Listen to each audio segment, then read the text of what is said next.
Hello, everybody, and welcome back to Final Show Films. I'm Sen, your executive producer here, and I want to thank you all for tuning in.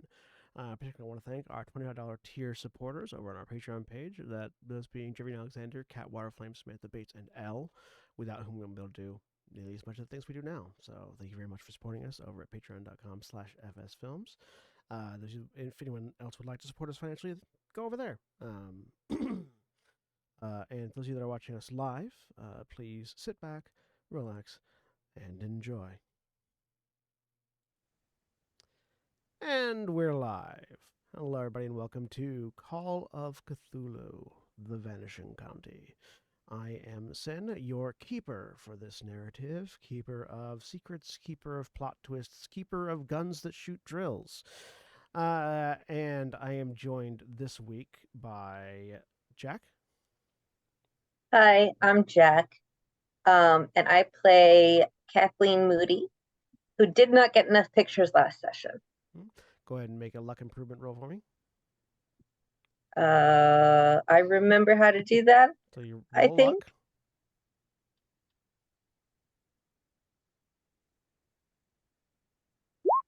All right, with success, you roll. Success was 2d10? D10 plus 5. Or 1d10 Failure plus is 5? 2d10. Okay, so yeah, roll 1d10 plus 5 and add it to your luck. 7 plus 5 is 12. So add that to your luck. Nice. And also joining us this week is William. Hi, I am William or Shawnee, and I'm sure there's a drill tweet for that. And I am playing Victor. Go make a luck improvement roll. Luck test. It's a fail, so I will get 2d10 plus 10. Yes. 23 luck back. All right. And also joining us is Craig. Hi, I'm playing Lewis Lampley, and I will go ahead and make my luck roll. Whoa, roll 20 looks weird. All the icons are different. I see you finally got forced into the new UI. I'm scared. I like it. Right, success. That's hard success on my luck, which is up to it. Plus 5. Add that to your luck. Terrifying. And Holly. Hi, I'm Holly. I'm playing Vanessa. Remember, your luck cannot go higher than 99. It is 97 currently, so. Okay, so what am I rolling? 1d10 plus 5? 1d10 plus 5 because you succeeded. Okay. And Dravian. Hello, I'm Dravian, and I'm playing Lillian Clara. So 2d10 plus 10 for you. And we will also be joined by Jeremy whenever he figures out how to unlock the door. So. He's busy checking the door for traps. When last we left off, the agents of the Federal Bureau of Control had a little bit of tension revolving around the revelation of one Morgan Alders, a former head of security at the Boston branch of the Federal Bureau of Control, being not only in Jade County, but also apparently running for sheriff in the county. So much tension and stress, so that 2 more agents had to be dispatched to join them. Victor and Vanessa, a pair of rangers in training, and a little bit more combat capable characters than the group on average has available to them, have joined the field team to investigate. They met up at a Motel 6 in Dorver, which is where we left them shortly after a silenced gunshot was heard, a fake car was found, and a glass window with a hole in it was followed through to find a corpse with a drill bit inside it. After which Victor touched some glass and it broke. Look, people keep telling me to touch glass. No, that's grass. Right. You know what? I keep meaning to talk to home office about fixing that typo in the memo. It's okay. Go outside and touch glass. So there was a very loud sound of glass shattering as the plate glass that seemed to have been held together mostly by luck comes tumbling down at the barest of touches. What are y'all doing? Wait, do we hear anybody approaching, or is it just a loud sound from the glass? The glass itself was very loud. You imagine that it might attract people to it. I would like to preemptively for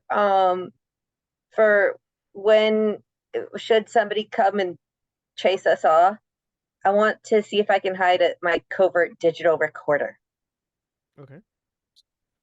Well, while Katie is doing that, I'd like to just close the curtains, and Lewis will wait outside to intercept people. Where are you trying to hide the recorder? In the room or outside the room? In the room. In the room? Okay. Go ahead and give me a, let me see here.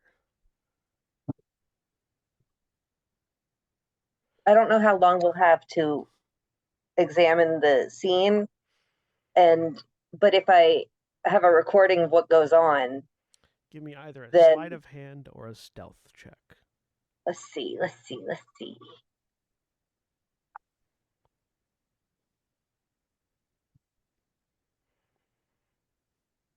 Okay. Does the degree of success here matter? Is this going to be contested against? Should somebody else come in, would it function as contested? No, not in this particular case. Okay. Either you succeed or you don't, basically. Okay. All right, and you So they can't succeed better than me. No. Now, whether or not it will be found. So you have successfully hidden it. It's not going to be a contested role for someone to find it. Whether or not someone finds it depends on who comes into the room and what they can do to find things if they are looking for it. So something might come, if somebody comes in with a bug sweeping kit, they will find it. They don't even have to make a roll. Yeah. But if it's somebody just looking around, then they probably aren't going to find it. Any chance if Lillian were made aware of this device, she could connect to it wirelessly?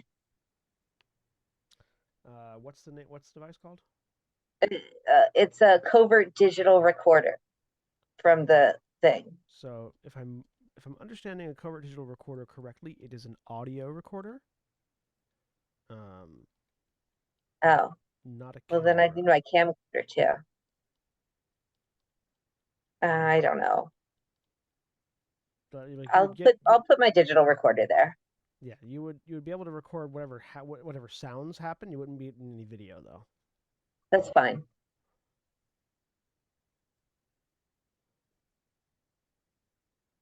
But my question still stands because I don't know if it's going to get taken. No. Can Lillian covert digital recorders, in order to stay covert, tend to not have external access unless you have the physical device. Fair. Can I also roll to see how quickly I can get how many photos? Sure. Give me a photography check. I'm in a hurry though, Mhm. because I don't know who's going to show up The when. level of success will determine how many photos you get. And since Lewis is outside, I've got a heads up. Hard success. Okay. So yeah, you you start taking photos. What all are you trying to photograph? Relevant details of that provide information to what happened. The body. So what we're going to say then is the wound, note down relevant information. Note down the level of success that you got. And we will reference that when you look back at these photos later after you've developed and printed them all to see what information you can glean from them if you need to glean more information. So just note down that you got a hard success on your photography check. when taking evidence photos of the body in the Motel 6. All right. Lewis is standing outside. Lewis, go ahead and give me a listen check. Sure.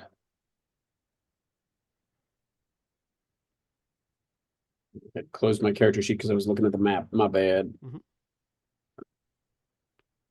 Oh, my listen is still very bad. Yeah, I'll spend 13 luck points on that. All right, you spend 13 luck. Of Go ahead your and mark that as 90 success. something? Also, Yeah. remember to mark your stealth and photography successes, Oh, Jack. I forgot. So mark that listen success. You hear a door banging open from downstairs. Doesn't sound like it's immediately close, but it does sound like you hear someone grumbling about. You hear someone grumbling about messes and the sounds of a cart being pushed. Okay. You can deduce that janitorial staff is on the way. Okay. I will. What is visible from the outside other than obviously a broken window? At the moment, a broken window and the curtains that have been drawn over the window. And the fact that there are people moving around inside. Is I think it's just visible me or inside. audible? Visible because the curtains are not blackout curtains. You can see people. You can see figures moving through it. Okay. Can you? I will poke my head in through the door and just say, "Hey, everybody! Everybody, you all are doing great. I want you all to keep doing what you're doing. Just a heads up, it looks like we have janitorial staff coming.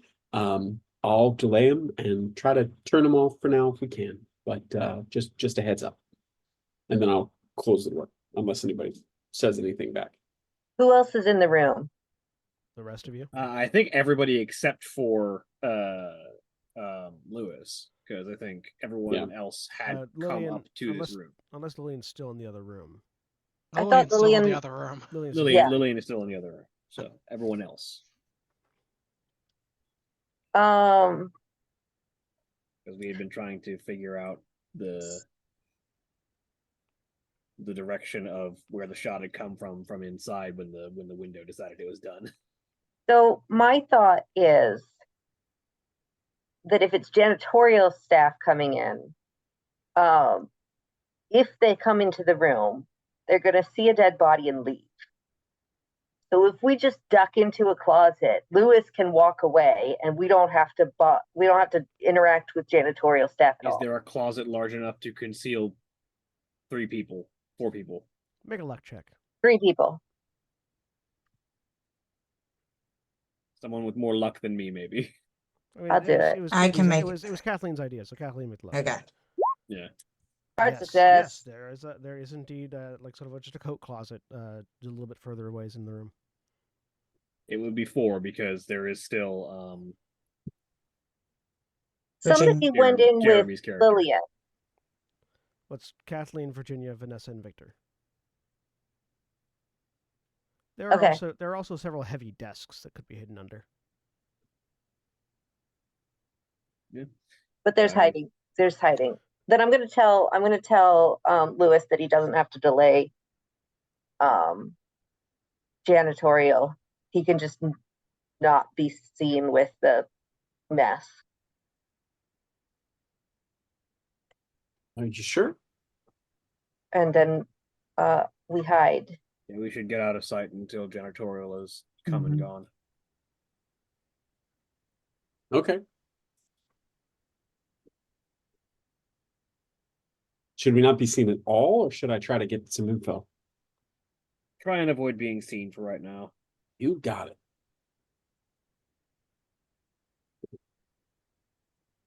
And can I tell which way the janitorial staff is coming up? Yeah, yeah, you can tell they're coming from. If the window is on the southwest side of that corner of the building, they are coming from the east. Okay. All right. I will. What direction does the door to this room face? Southwest. Okay, so they're coming from the direction of the door, is it? They're going to be coming from the east and then around to the door. Yeah. Okay, so the door's not facing them. They're gonna have to come The around door is on the and south. then The door is on the southwest facing corner of the building. It's like Okay, you know, like and a he's like, coming. He's rather coming than from east. rather than so- a hard 90-degree turn, the building has a softer degree turn that just there's like a additional. It's not a corner. It's an additional wall. Mhm. But that's facing out, and so he's going to be coming up the stairs from the east around the corner to the door. If in that case, can I get out of this room and find a spot to hole up so that I can have a view of not only the outside area around the room in case anything shows up, but also where the janitor goes once he leaves the building? Sure. Sure. Everyone that wants to give me stealth checks, those of you that are inside the room, can give me a stealth check with a bonus die for the handy dandy closets. Don't- oh, I got an extreme success. I'm skipping the bonus. Mark that as a success. Success. So mark that as a success. Success. Mark that as a success. Go ahead and roll the bonus die, Holly, just in case. How do I roll the bonus die? Click where it says Bonus. bonus penalty. Click that on in the chat. I see. Okay. Okay. So just stick with 72 because that would have made Yeah, your pick roll 72. worse. So the way bonus and penalty dice work is basically the bonus whatever.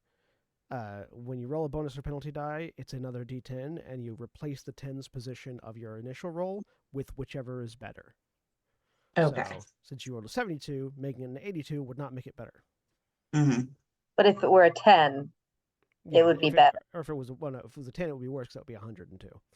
Well, but if it zero. was a It'd be a 1, zero. If it was a 1 or a 0, then that would be. There's not a 10 on a 10-sided die. There's a 0. Yeah. Yeah, that's right.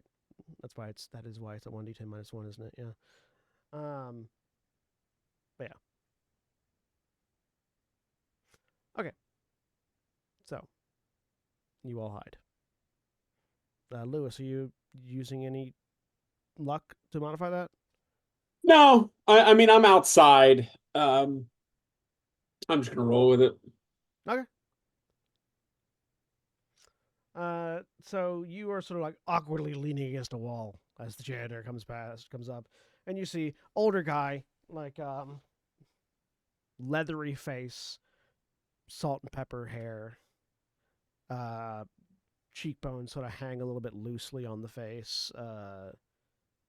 Definitely had the kind of person that looks like they've worked outside for a long time, for a large portion of their life. Sure. Just sort of vaguely smelling of smoke and patchouli. Walks by you, completely ignoring your presence. The rest of you are all secreted around in various places. Lewis is outside, so it's not anything particularly concerning about it. The guy walks up to the window, sees all the glass on the outside, looks at the broken window and the drawn curtains, goes around to the door, opens it. You hear the door open, pulls the card in. Those of you that are in the room, give me a listen check.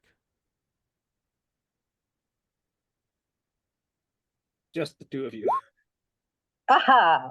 Extreme success. And a hard success. Oh, wow. Okay. All right. Mark those as successful. Mhm. So the two of I you hear him stand there. breathing. You hear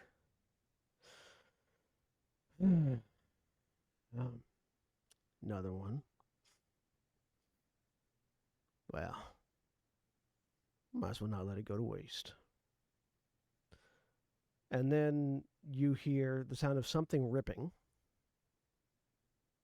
And then the unmistakable sound of Can flesh I- being bitten into and chewing. Is my hiding place such that I can peek out of it? With a stealth check. Because I need to know what is happening here. This seems important. Oh, God damn it. So you can't really What get a would good pushing view. it do? If you push it and fail, you'll reveal yourself. If you fail Okay. his normally, you just don't look out, basically. Yeah. Yeah. Can I try that same roll Sure. to peek and try? Okay. And I that got was closer. that's a stealth Yep. success.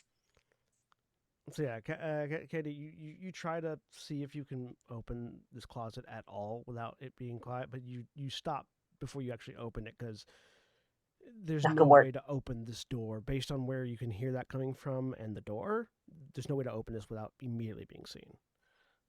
But Vanessa, you ducked under a desk, so you just sort of holding your body, taking complete control of your physicality. You slowly lift yourself up just enough to look over the desk, and you see this old-looking guy has bodily ripped the arm off of this corpse at the elbow. Just ripped it off and is currently chewing on it like a turkey leg.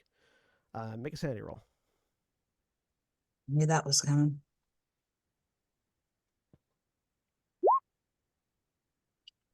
You've I would encountered. love to spend some luck on this. Can you spend luck on sanity rolls? Can I? Let me see. Because it's not really about being lucky or not. It's about your internal resolve. Gotcha.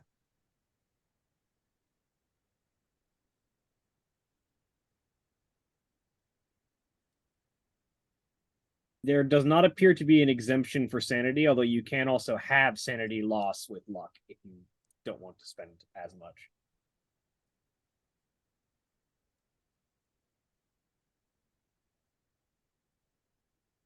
So does that mean that you would basically spend half of the sanity loss as luck instead? No, it would basically you spend double the sanity point loss as luck. Oh. If you want to spend luck to reduce sanity loss. However, there does not appear to be a carve out that says you cannot spend luck on sanity. Okay, then I guess It's fine. I'll yes, just. you can spend the luck on sanity. Okay. Okay. How much do I need to spend on it? 7. Oh, just 7. Oh, okay. I thought it was going to be more. Okay. So you don't roll a dice. You still reduce your sanity by 1. Because it doesn't really matter how many monsters you've seen or how many creatures you've seen that have been otherworldly. Watching what looks like a human tear into the recently deceased flesh is upsetting, no matter what. But yeah, you can see that this guy is just chowing down on this dude's arm. Where do I know where my brother is in this? Hear it. You don't. You know he's outside. You don't know where specifically. Okay. Just. For the two that are outside, the janitor went inside and has not come back out yet. Oh nope, sorry. I just found that carve out. It was hidden in a different section of the luck rules. Okay. So you luck points cannot be spent on luck rolls, okay, adjusting damage rolls, altering the result and outcome of a pushed roll, or sanity rolls. So then, in that case, roll me a d6, Holly. Okay.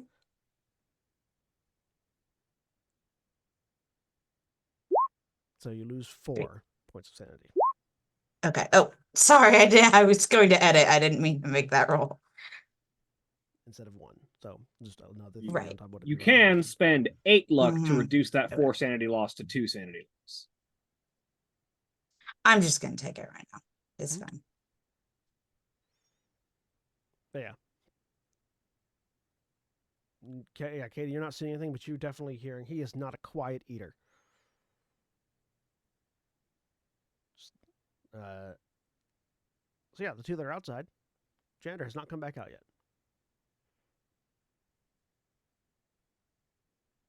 No, I'm gonna check my phone.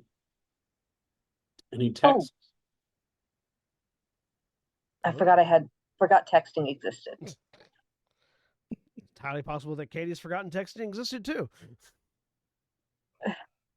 I mean, Katie is a little bit preoccupied. Vanessa, Katie, are you doing anything while you're in there? Vanessa's trying to not make a sound right now. She's waiting till this is done. Okay. So yeah, no text. Katie's doing nothing. Just listening. I'm going to go closer to the window and listen. Give me a listen check.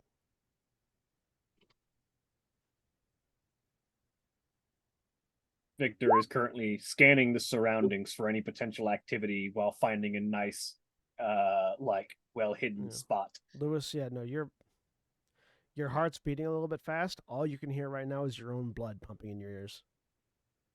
Unless you want to spend 18 points of luck. No. I'm trying not to metagame here.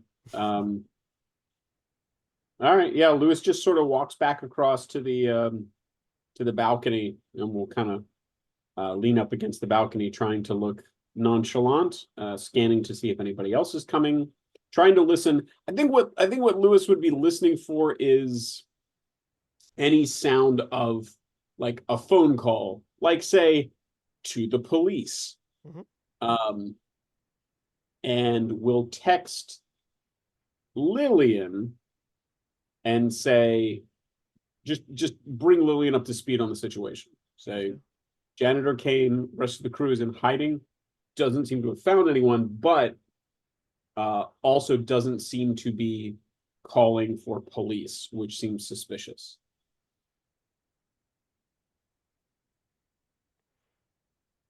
Lillian replies back, that is odd. Vanessa, did you duck back down under the desk, or are you still watching? Still watching. Okay. He's eating pretty quickly. He's gotten down to the wrist. Just Awesome. tearing the meat off the bone, chewing it, mashing it. It does not sound pleasant. It does not look pleasant. Whatever you've eaten recently is threatening to come up as you watch. The description is not pleasant. Continuing to text, should I check in? Who are you texting? Lillian. Lewis is worried that you all don't have your phone silenced. Lillian replies back, probably not, because then you're associated with it. And if he's not calling the police, then he might do something if he sees you. If he knows that you're aware.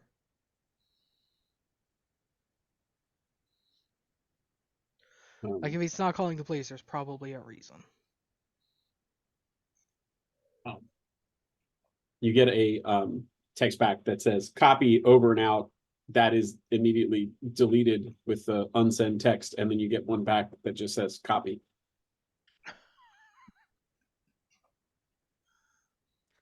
Victor, you've got a pretty good sort of point. You've sort of set yourself up. You can see Lewis just sort of hanging out near the door, but not seeming to text on his phone. But yeah, no sign of the janitor at all coming back out yet. Yeah. Victor's also scanning for any other like incoming activity, or are we basically alone out here right now? It doesn't seem to be anything. Make me a spot hidden check.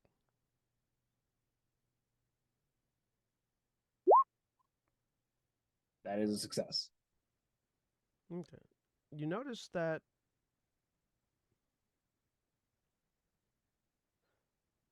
two things. One, you notice you can sort of see from where you're at, you can sort of see the janitorial cart in the room because it's like up against the window.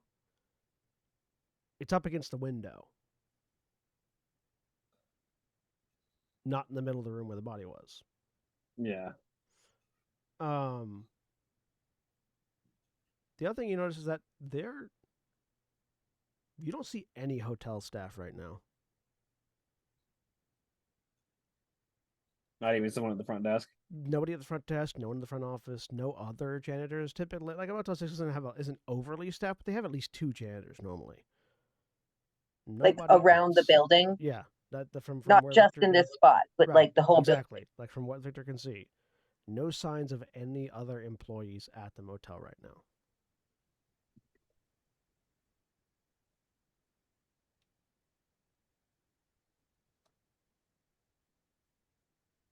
Victor very carefully, like finding a spot nearby, unhooking the latch on the holster that has the Desert Eagle on the left side of his torso. Reaches down, grabs like a pebble loose on the ground, and tries to bank it off of the cleaning cart in the window. Okay. Give me a throw check. Don't suck. I will spend 6 luck and make that succeed. Okay. Where is Victor hidden?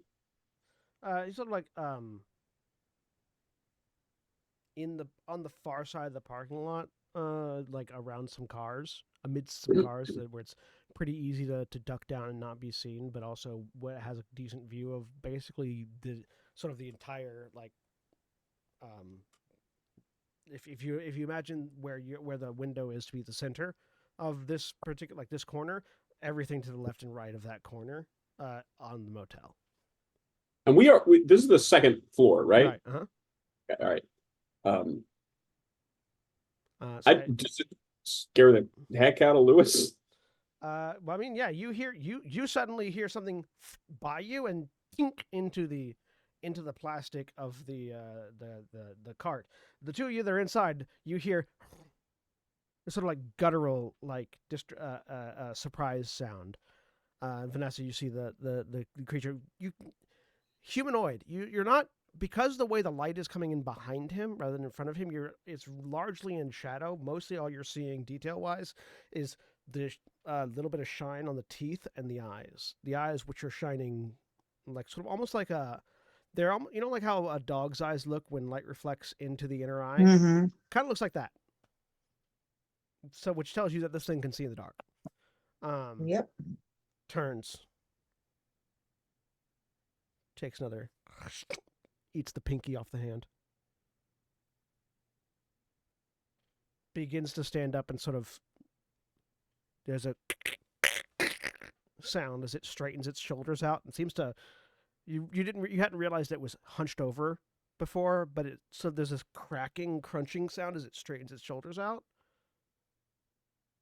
Drops the bit of arm, wipes the mouth, heads over towards where the laundry cart had been left by the window. Where is the stone? You don't know. And presumably it bounced away after hitting the. Yeah. Yeah, well, I guess that's my question. Like, did it land outside? You weren't even aware that it was coming, much less would have been able to keep track of it. What's it? Okay. All right. Victor probably saw that it like bounced off of the cart and went somewhere else. Yeah, yeah. Okay. Gets over to the window and looks at the cart. You hear these long drawn sniffs. Lewis, you hear this like almost animalistic sniffing sound. Don't like that. The two of you, the one of you that's seeing it on the inside, you see it bend over and tilt past the cleaning cart to reach to pick something up. Can I hear the sniff? Yeah. I'm gonna get my gun out. Okay. Make a sleight of hand or stealth check.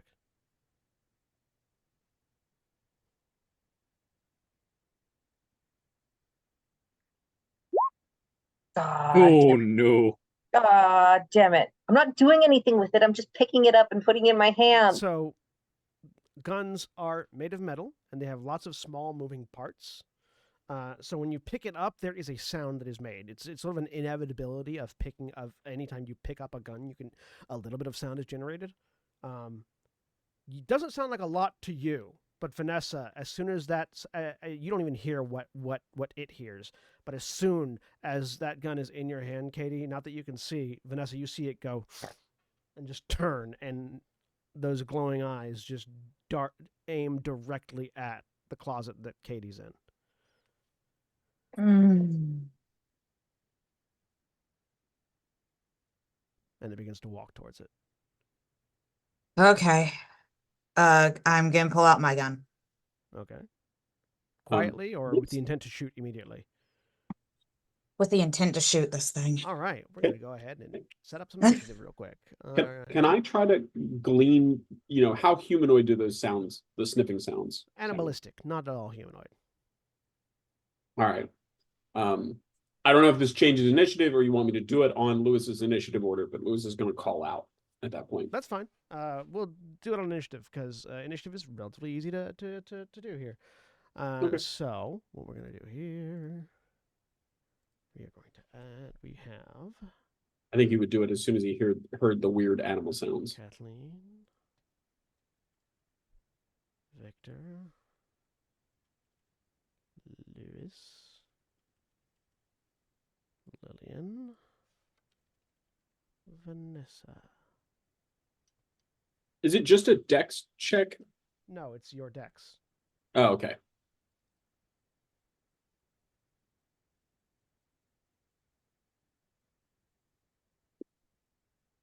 Oh, we have a Jeremy coming in.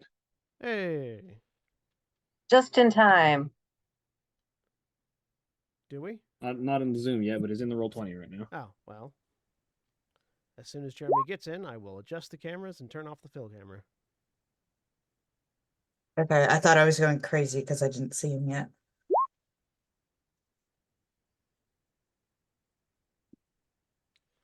Go ahead and get Virginia. Found a ghoul? Question mark. I mean, we haven't confirmed it's a ghoul, but it's a ghoul. Probably. Since it's an old guy, could I suggest Mr. McGool?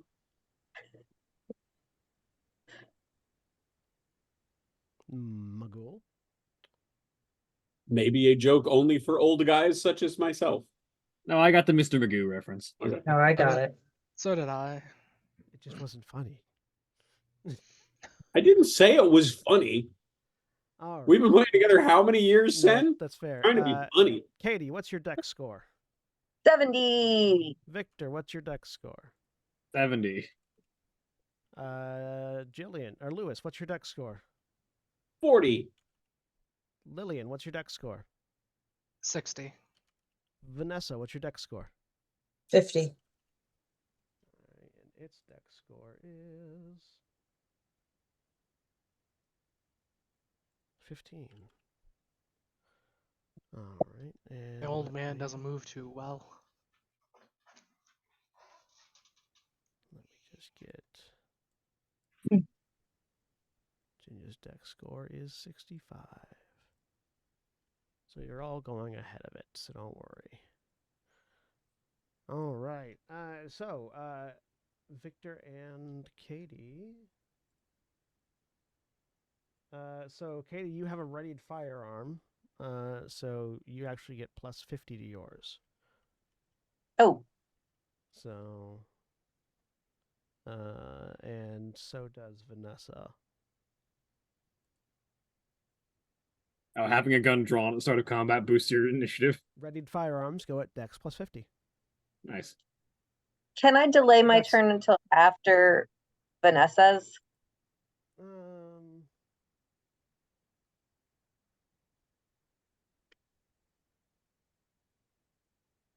We'll say yeah.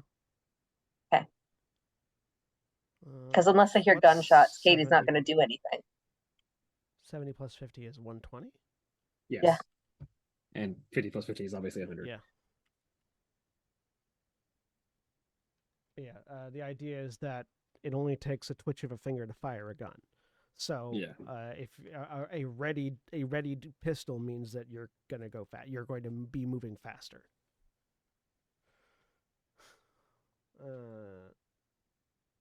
All right. So if you're gonna wait until after Vanessa goes, we'll drop you down to 90.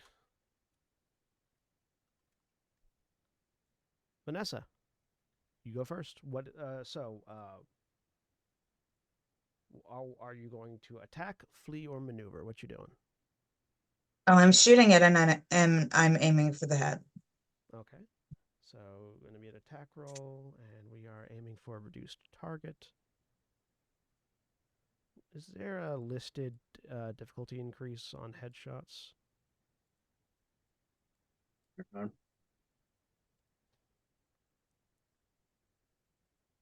It's been a while, but I think it might just be it requires a hard success or something like that. Well, because it adjusts because the target can dodge.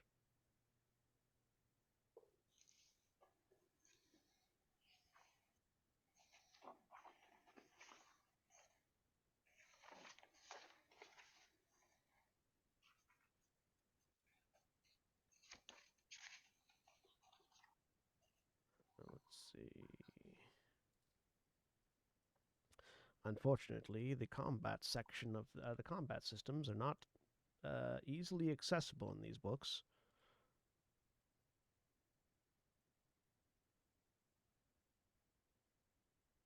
221 of the Investigator's Handbook. Penalty die, I think. Smaller target, you do a penalty die potential. Yeah, okay. All right, so yeah, so go ahead and roll shooting your handgun roll with a penalty die. Okay, am I rolling just handgun for this? Yeah, it'd be handgun Okay. if you're using a handgun. Yes. All right, and roll the penalty Extreme die. success. Roll the penalty die. So that turns into a Three. 39, which is a hard Well, a success, hard success. not an extreme success. Okay. All right, now that Jeremy's coming in, Yo. let me get the, Hey, First shot was just fired. So, while We're anyone want to killing the bring Jeremy janitor. up to speed with what's going on while I'm rearranging cameras? Janitor We had a snack. heard that the janitor was on his way. So we all hid, and Jingle bells, Vanessa jingle bells. and Katie are in the room hiding. It started eating the corpse, and then various actions leading up to Katie picking up her gun, but it made enough sound to have the reveal her hiding spot, and so now combat. Okay. You're in the room as well, but hidden. So I would say you can either be behind a desk, you can be either be under a desk, under a heavy wooden desk, or in a coat closet with Kathleen. And this is the office The from office where you found the corpse, yeah. from the motel. Yes. Coat closet. Right, so you are in the coat closet with Kathleen. So you haven't seen it yet. You've only heard you heard very disturbing sounds of it eating. Right. Katie tried to open the door to get a look at it, but it was determined that opening the door would immediately reveal your position, so he did not try. And there was a long sniffing sound, a growl, and now there's a gunshot. So yeah, the two of you hear a loud report of a gunshot, as does Lewis and Victor from outside, including seeing the flash as the gun goes off. What is the damage on that gun? I'm assuming you were just using the Sphinx 3000, your regular handgun. Yes. 1d10. So go ahead and roll a d10 for me. All right. It's not going to dodge because it wasn't expecting you. to 7. either. 7. All right. Let me get a thing here.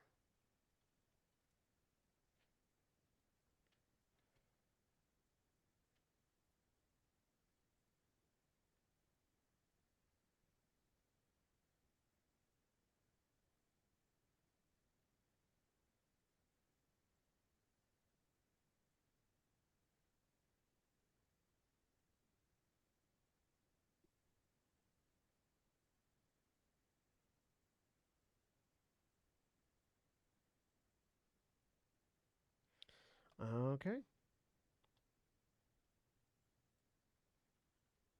So you pop up from behind the desk, fire. The bullet hits this thing in the chest, and it sort of jerks a little bit, but doesn't seem to be as affected by the shot as you felt like he should have been, particularly given the caliber of your sidearm, and just turns to direct its gaze at you. And that's going to make it Kathleen's turn. Now that I've heard gunfire, I'm going to assume that this thing has found Vanessa, and open the door to shoot it too. Yeah, you shove the door open, and you can see the slightly mutilated body, which is between you and where Vanessa is hiding, and the janitor standing over it, sort of like looking. It can see both you and Vanessa, but it's like sort of like it's not immediately between you and Vanessa, but it's like a little bit of a V. But yeah, it's definitely aware of both sets of people at this point, and you see those slightly, that weirdly glowing pupils like on dogs, backlit from the light coming in from the doorway. Janitor-looking individual with a bleeding bullet wound in his chest. Bang, bang. Ah! Yeah. So going back to that. So with the hard success, I'm going to say you didn't succeed at hitting the head, but you did succeed at hitting it. Okay. 41 is a failure for the handgun. So yeah, second fire. It pierces through the window outside. Not through the open window, one of the remaining windows. So there's another sound of glass shattering for those of you that are outside as a bullet comes out one of the glass windows past Lewis, where Lewis was casually leaning on the balcony. Victor. Victor's going to run up to the window that has the curtain drawn and yank the curtain out. So you're not gonna you were hiding far enough away. You're not gonna be able to get to it this round. All right. Well, I will run up. Okay, you're starting to run up. Yeah. All right, Virginia. Yes. Sorry, I heard V and I thought the other two fair. V people. I mean, step out, bang. Handgun shot. Yep. And no sanity loss right now because he still looks human. He's not eating an arm right now. Yep, that's not good. That's that big miss. Not a fumble, Oh. at least. Another No. bullet. Just to interject, Jeremy, you should roll for luck. Oh, true. Oh yeah, roll to regain luck. So Nope. Get one d10 plus 5 back. 1d10. Oh, I still get. That's right. You still get some. Yep. Also, remember to mark the check mark next to handguns for you, Vanessa. And spot hit for Right. Victor. Thank you. 14. Yeah, I already did mine. 39 luck. There you go. So much. Hey, more than I got right now. More than you had. I can't wait to be 38 off of a superfluous roll. Right.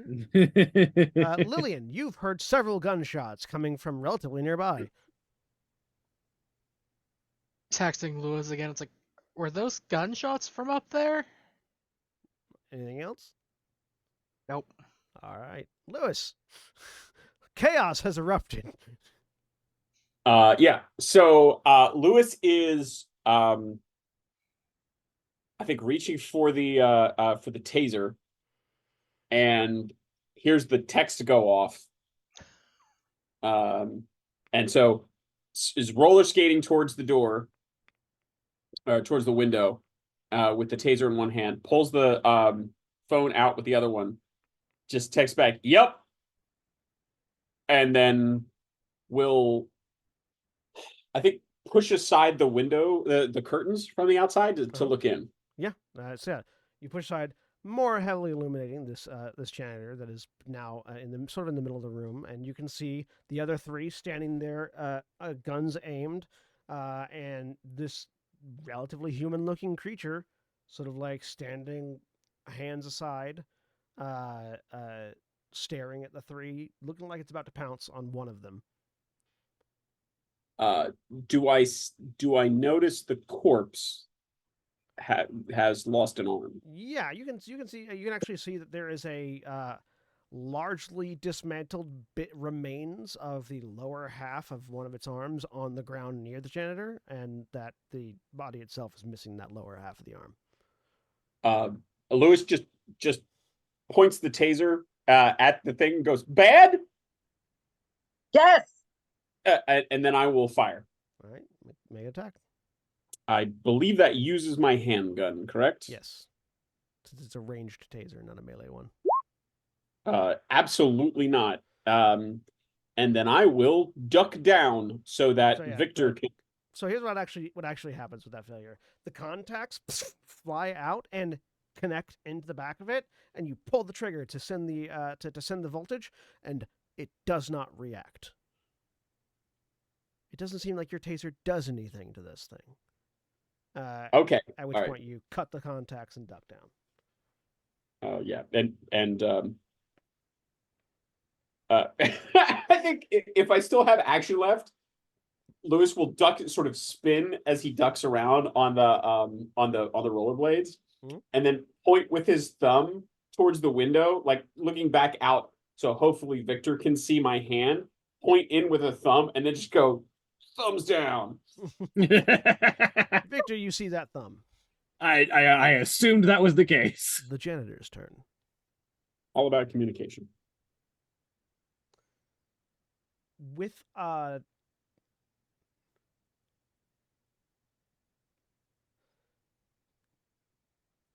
three of you that are in there have dealt with otherworldly creatures at this point, at least once. Vanessa more than once. With a level of force and intentionality that none of you had seen from the previous school, and Vanessa, you've never seen from a ghoul specifically. It moves forward rapidly and launches itself at Vanessa, the one that heard it. Are you currently wearing any body armor, Vanessa? I don't. Flak vest that we know that we're all equipped with. Yeah, that's it. Okay. Which provides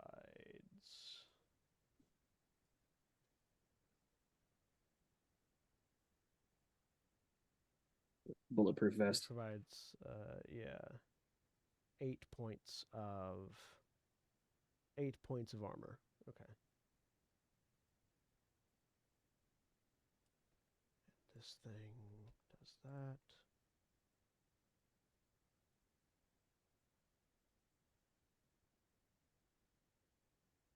Okay.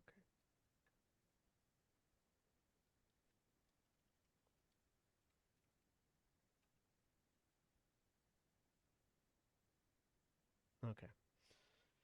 It launches itself over the table, over the desk at you, Vanessa. But you manage to duck underneath the desk enough that it doesn't quite catch you, and it lands hard on the other side, spins around with this sort of animalistic growl. Now that it's facing the light, you guys have a better view of it, and yeah, he just looks like a human as far as you can tell, except for just baring its teeth almost like a dog, and clenching its fingers. Though you do know that the ends of its fingernails seem to be sharpened to a point rather than normal human fingernails. And it is just those reflective eyes are just locked onto Vanessa right now. Vanessa, your turn. Okay. About how far away would you say the thing is from me? Oh, like 3 feet. Okay.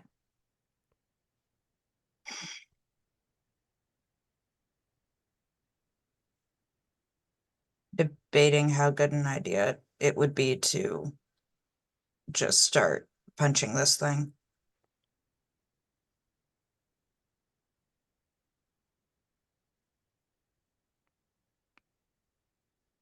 Remember, getting directly into melee makes it harder for other people to shoot at it. I know, I'm thinking. All right, I'll just try shooting it again. Okay. It is within a distance of you that it can fight back. So it's going to try to hit you in response. So this is going to be a contested roll. That's fine. Okay. You do, however, also get a bonus die because you're firing at point blank. Okay. So do I just roll handgun first? Yep. Roll handgun. Okay. Success. And roll a bonus die. Bonus die. Same thing. Okay. All right.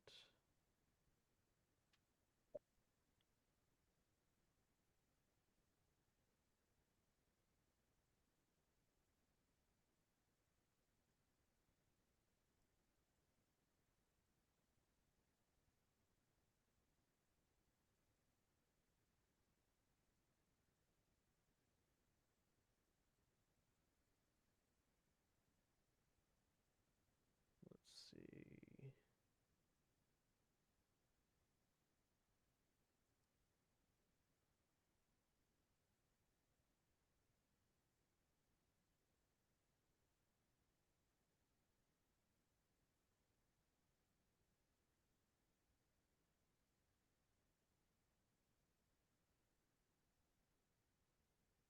right. It's a draw, which means you win. So go ahead and roll damage.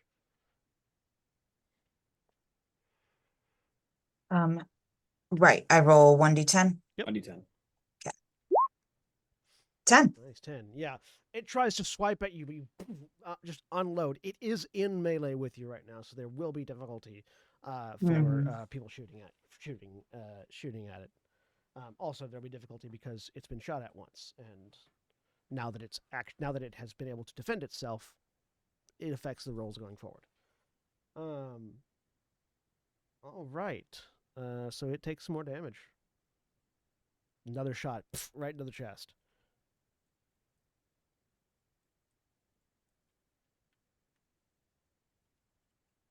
Definitely very durable as far as you can tell, having taken 2 shots to the chest and still going. All right. Kathleen.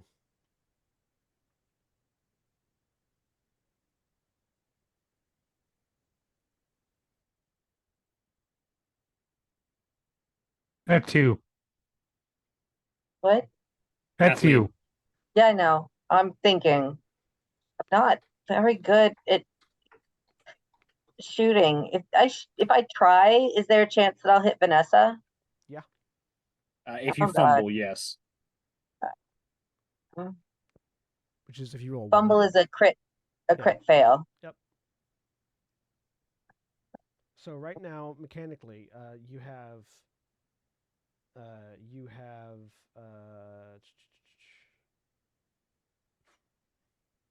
because you're firing into melee, you've got a penalty die on the roll. But because it's already fought back once this round, you have a bonus die on the roll, and I think they just cancel each other out. I'll give it a shot. Ha, ha. So it's just no penalty or And bonus, just a roll. I get it. I'm only likely to hurt Vanessa if I roll a 1. If you roll 100. Oh, 100. Yeah. Yep. That's what I meant. You stand the same chance of shooting Vanessa as a spend sniper. 6 luck. Okay, spend 6 luck for a success. Make sure to mark that off. Well, I want that very- success. hang I on. want an improvement roll. Hang I on. should note, because it's very relevant for a lot of this party. 100 is always a fumble. Yeah. If the percentage you're looking for a roll is less than 50, you also fumble on a 96 to 100. Okay. You don't need to call me out like that. Relevant to this group. I was more referring to the fact that a lot of this group is not combat built. Sure. A D10. Yeah, D10 if you're using your hand, if you're using your sidearm. Yup. Ah! Bam! Another shot right to the back of it this time.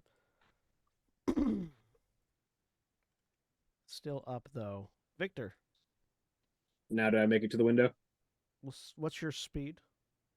My speed is Or your movement, I should say. movement rate is 8. Yeah, so at this point you make it to the window.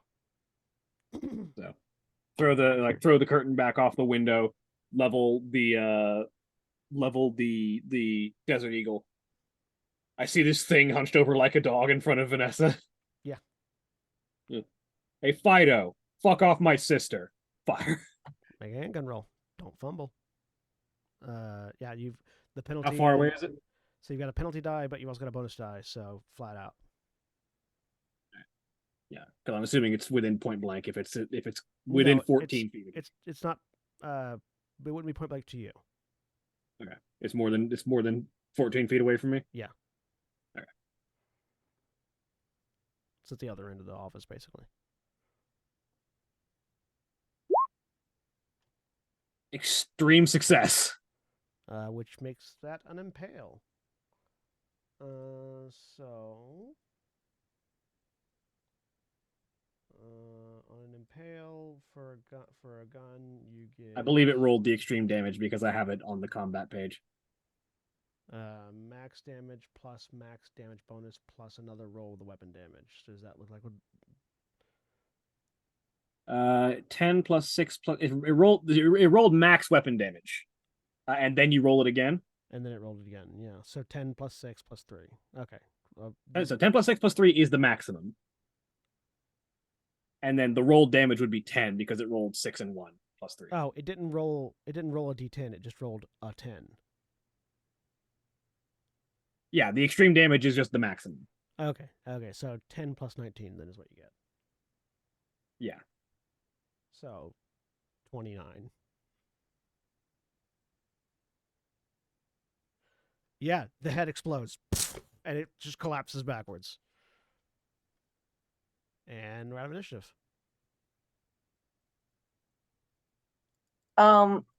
Perfect time for a one-liner right before pulping this thing's head. Vanessa, you are covered in gore. Yep.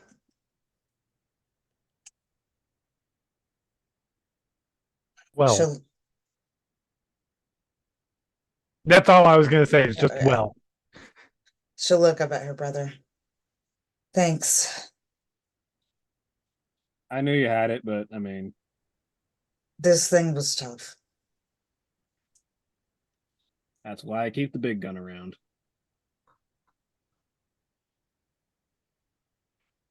Everybody okay? Does this janitor still look like a person? I mean, except for the fact that half of its skull is missing and one of its eyes currently rolling towards you. Make a sanity check, by the way. The three of you that are up there, up close with the body. For dead body?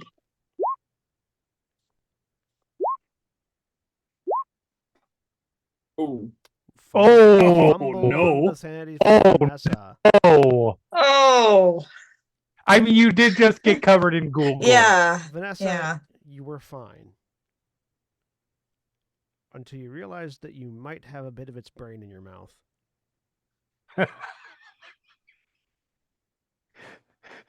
Roll a d6.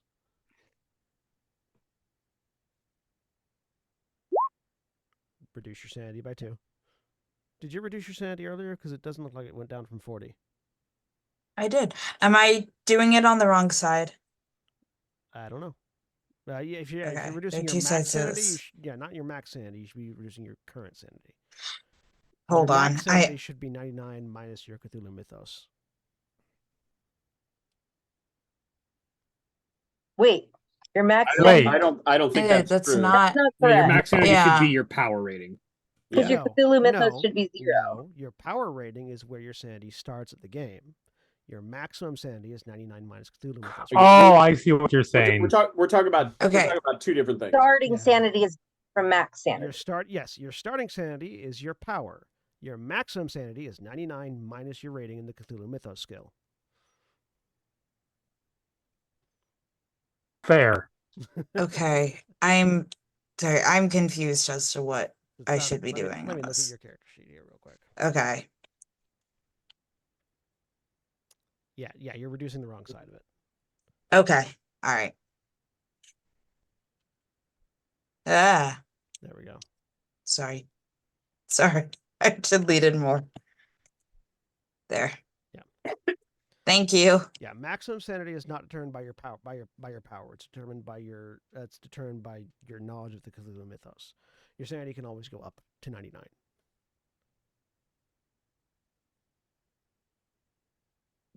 I'm stepping forward and picking up the eyeball. It's squishy. It doesn't look. It was glowing earlier, so just in case, I'm So looking. Is there it- anything abnormal about it? It looks like a normal eyeball. It wasn't glowing. It was reflecting light. Like, Well, like yes, a yes, dog's sorry. eye. Yeah. So one of the eyeballs is still in the skull. No, the other eyeball is missing entirely. Okay. Only one eyeball has been detached from the remains of the skull, and the other eyeball seems to have been the point of impact for the bullet. Yeah, explodey. Is there anything on this body that looks that shows that it's not human? Can I Make a poke it with a stick and find out? Yeah, that's what I'm looking at with the eye. Yeah, you can both. So make I me still have a a- tapetum tapetum lucidum, which is the thing Yeah. that makes cats and dogs' eyes reflect light. that.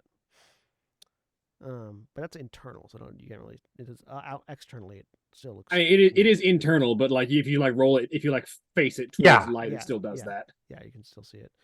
Let me see here. Give me both of you can give me Occult. you can either an occult or a medicine roll. I am much better at occult. We're doing a cult.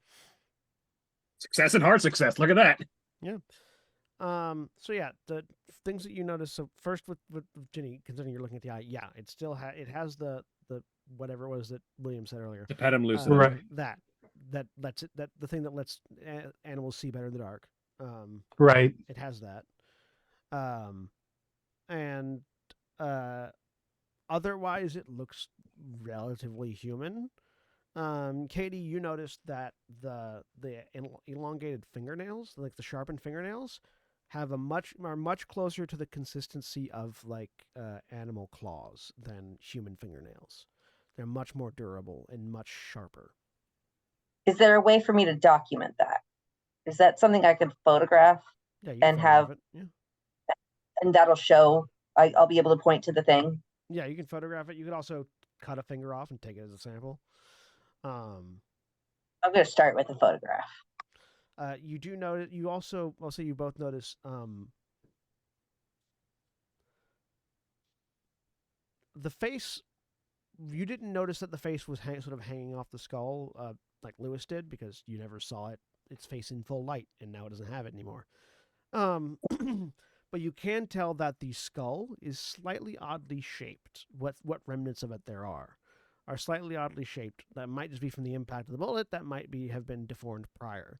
And also that the musculature of the body is much more tightly corded than in normal humans. There's no water or fat in this body. I will document that if I can. I'm wrapping the eye in a handkerchief and I'm going over to the computer to see how many people or just logbook or whatever. See how many people are staying here right now. So this is not the offices for the hotel. This is like sort of a rental office kind of thing, like a office that people can use while they're staying at the motel. Okay. There is a computer. It's like sort of a laptop. You can open it up and it's locked. Yep.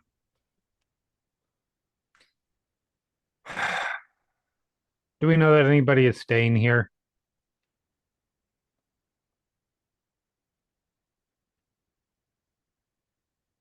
Was that a question for me? Craig, you're muted. Oh. Sorry, that was in character. Is it password locked? Yeah. Is there a finger? Lewis is just still at the window going. Is there a fingerprint? Can you do a fingerprint? Yeah, there's a fingerprint scanner on it. He's peering in. Like, I want to be clear. It's like nose and eyes, glasses, and like probably not even hands because he's not going to put his hands. Full on Kilroy. You're full on Kilroy. Yep. Yeah. Like I said, except for the hands because he don't want to cut his hands on the glass. So he's just Kilroying in through the window. Get the Yes. Yes. The hand that didn't get. Yes, the hand that yes. It's worth noting the laptop would belong to the guy with the drill bit, not the janitor. Right. Okay. Yeah, that's who he's pointing. That's what he's saying. The hand that So- didn't get. Make me for Virginia, Virginia and Lewis actually. Make me either a history or a anthropology roll. Okay. Those are both bad. All right. Yep. So yeah. Better than a gunshot, I suppose. Fair. Virginia, yeah, you're going over to you're just gonna cut off a finger from the hand. Yeah, she is in the process of pulling out a cutting implement of some kind. She was gonna go at the wrist, but fingers. I mean, there is one of the arms that got ripped off by the ghoul. It was eaten. The whole thing? I thought he stopped. He got down to the wrist and he ate the pinky. Okay. So the other fingers are still there. Oh well, nobody uses their pinky on the fingerprint ID unless you're a Cthulhuid monster, I guess. So maybe, but yeah, I'm grabbing the hand then. Okay, yeah. So you That got would that be hand. truly unknowable and Fortunately for require you, Eh, sanity roll. fortunately for you, the janitor ripped off his right hand, his right arm, and so you have the right hand index finger, which is the one Perfect. that most people use for their finger locks. Yep. So yeah, you use that. You unlock the computer. This seems to be a work computer. It's got some files on it. Looks like this guy, looking through the files very quickly, looks like this guy might have been an architect of some kind. You see lots of examples of brutalist architecture and architectural plans in the laptop. It's all this guy's fault. Useless. Oh, he was a Sorry, monster too. Jack, you said you had a question. Yeah. So procedures to call home office to recover to scenes like this. Would I know if they would be likely to do an autopsy on this guy and have a closer look at the skull? Yeah. Cool. You don't cart dead monsters home and not cut them open to look at what's inside. Speaking of which, while everyone else is investigating the body, Victor's pulled out his phone and is calling base. I'm keeping an eye on whether people are coming, by the way. You do hear the sounds of sirens in the distance because there was a lot of gunfire. Well, I mean, again, I wasn't 100% certain we weren't the only other people actually at this hotel, but relevant info. Hey, there are sirens. We have incoming. I'm gonna recover the bug. We'll work quickly. All right, you recover the bug. Victor, you call the home office. You let them know body location. Yeah, Do you let them know that local authorities are incoming as well? yeah, I do. I'm- I will also ask, should we use the badge and just let them know that we're on the scene? So I ask to home base. Jerry? question, just to refresh my memory. The sheriff election, is one of those people running for re-election? And if so, which one was it? Neither. No, neither. It's not your due. The incumbent sheriff was That- retiring. Okay, cool. So I both of didn't the- remember. But both I of the didn't sheriff remember candidates what are it not was. in office at the moment. Correct. Yeah.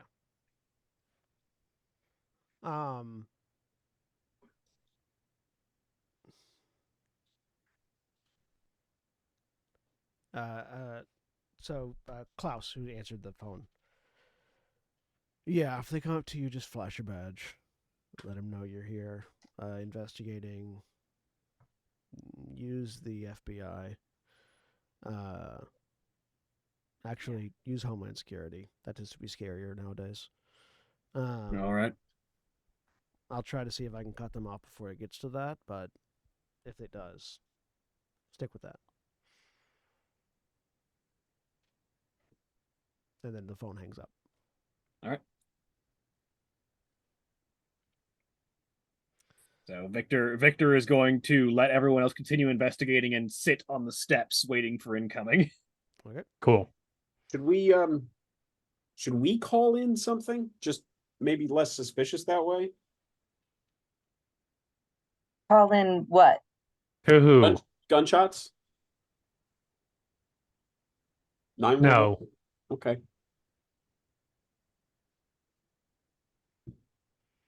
Make a roll. You know? Actually, someone make me a D100 roll, please. I got it. On it. I'll leave this in your hands. Right. I'll let you do it, Jeremy. 59. Okay. Lewis, why don't you go and just do a quick walk by, see if you can estimate how many people are staying here tonight. Sure. Yep. I will start heading out. I'll do a quick zip up and down the second level to see if I get any sense of lights on or anything like that, and then I'll head down and give me a. Are you knocking on doors at all, or are you just trying No. to physically? Okay. Pretend to be the hospitality manager of the place. No, me but I do eventually want to head for the front office. Give me an appraisal check. Okay. The idea comes to mind. Can Lillian try to find Dover police, like the Dover police frequency, and tune into their radio? You can try. Give me a. Wouldn't be Specifically a computer, doing this through the wouldn't be a computer, so It wouldn't be a computer use because you're trying to tune into radio frequencies. online. A lot of police frequencies are broadcasted online by amateur radio people, so I can find it. Yes, when through you're not computer. in the creepy Jade County that doesn't exist. Okay. That would be a good argument if you weren't in Jade County. I do There own a is no police- Jade I do own County a police scanner, subreddit. but I am not currently over there. So I'll spend. At least I hope there's no Jade County subreddit. That would mean this has gotten more out of hand than we thought. Yes. r/Jade County. we're gonna say, because I don't see anything better for this. We're gonna say it's still gonna be a computer use check with a penalty die, because it's not quite the correct skill for this. I spent 32 luck, by the way. That makes it 68. Still a Okay. success. So yeah, you can get like sort of a text to speech, or a speech to text like recorder going. It's not reading out the radio, so it's not going to be fully accurate. But you can get like sort of a rough text transcript of local police bands for the Dover PD. The main thing that's being looked for is an ETA. 1 second on that. Lewis, what was that? I said I'm spending 32 luck on that, if I may. To make that a success, go ahead. Mark Yeah. that skill. Mark your computer use as well, Lillian. I did. So with a success on your appraise, Lewis, the number of cars here seem to be in disproportion to the number of people that seem to be at the motel. Based on your just sort of listening around, gauging, trying to see if you can see any movement behind windows, it feels like you are the only ones at this motel, but there are significantly more cars than just the ones you brought. Okay. That suggests something unpleasant.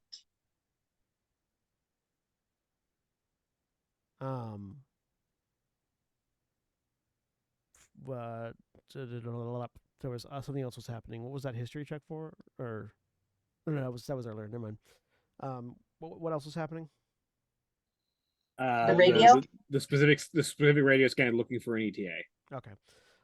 So Lillian, looking through the generator you've got here, it looks like, from what you can tell, it sounds like they're being called off. And sure enough, as you get that notification, those either outside stop hearing sirens. Victor, here's the sirens. Turn off. All right, looks like Klaus got us in the clear. From what you can tell, Lillian, it looks like the police's current understanding is that there is a Homeland Security raid happening at the street corners that you are currently at, and that they have requested no police interference for fear of losing suspects. So Lillian just kind of conveys that through text to the others. Cool. Good. So you have a degree. You get with that information, you all have an idea that you have a degree of leniency happening here. If the building explodes, they're going to ignore that request. But so long as the building doesn't explode, you're probably clear for whatever you want to do as far as investigation is concerned. I would like to go. Does Lewis share about there's nobody here? You're muted, You're Craig. again, Craig. He will text back sort of updates, as well as sort of that theory as it develops. He's also headed for the front office. Mm-hmm. I also want to head for employee rooms. I'm going to start by heading for janitorial closets, wherever the laundry room is, the stuff that the cleaners would, the places the cleaners would go. I'm specifically wondering if I'm going to find any other evidence of ghouls, because I know they make like nests. So we'll start with Katie. Katie, you very quickly you can find the janitorial closet. And you go to open the door. Do you just go to open the door? I'll try to open it, and if that doesn't work, I'm not above breaking in. Yeah. It open. It's not locked. So you swing the door wide open, and as you swing the door open, you look in and you see another individual wearing janitorial clothes. This Dead? one. Shoot him. Currently seems to be chowing down on the arm of a human that whose corpse has been disassembled in the janitorial closet, and who, in the middle of his meal, looks over at you, and you see the eyes give that same sort of reflective glow. Oh, he's a ghoul. Definitely shoot him That's then. where we are going to go to break. So, those of you that are watching live, please stay tuned to these commercial messages.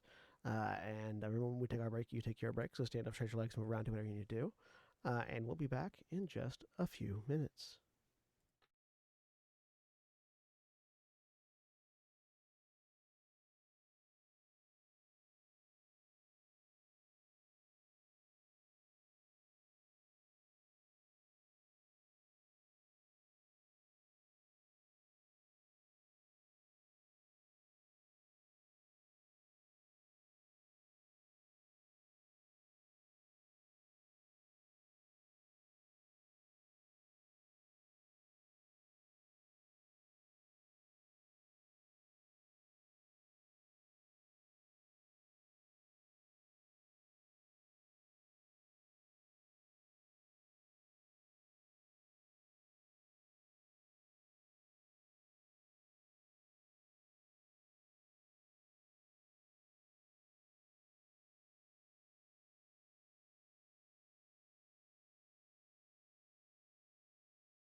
And we're back. A dinosaur story. Before we roll initiative on the creature that Kathleen has walked in on, we're also going to follow Lewis, who walks into the offices. Do you stop when you see that the front office is completely devoid of people, or do you continue further in, Lewis? Well, I'd like to look around the front office for Okay. sure. There is presumably a desk. Like, was there someone here when we checked in? Yes, there was someone here when you checked in. So is everything by computer, or are there still logbooks and so on? This place has logbooks. Like there's definitely a computer there, but the person that you saw working here was writing everything down by hand. All right, I would like to go behind the desk and take a look at that logbook. Yeah, you take a look at that logbook. You open it, flip through it. You see, yourselves having been checked in. You see a few dozen people having been checked in previously. You don't see any checkouts. You flip through a little bit. Ever. You don't see anybody having checked out for like the past week. Okay. Not wild about that. I will take this. I'll just put it in my backpack. In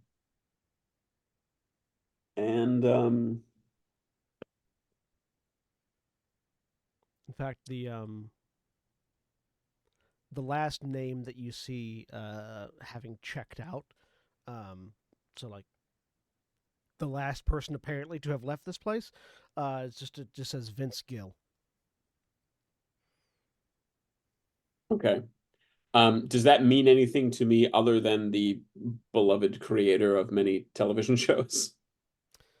Beloved creator of many television shows. Vince Gill is a country singer, isn't he? Well, who's the guy who made Breaking Bad? Vince Gilligan, I think, Oh, or okay. something like that. All right. You can make a either, Vince Gilligan, you were right. It is Vince Gilligan. He's the Yeah. creator of Breaking Bad. You can Okay. make a what is it? Either a history or an anthropology roll.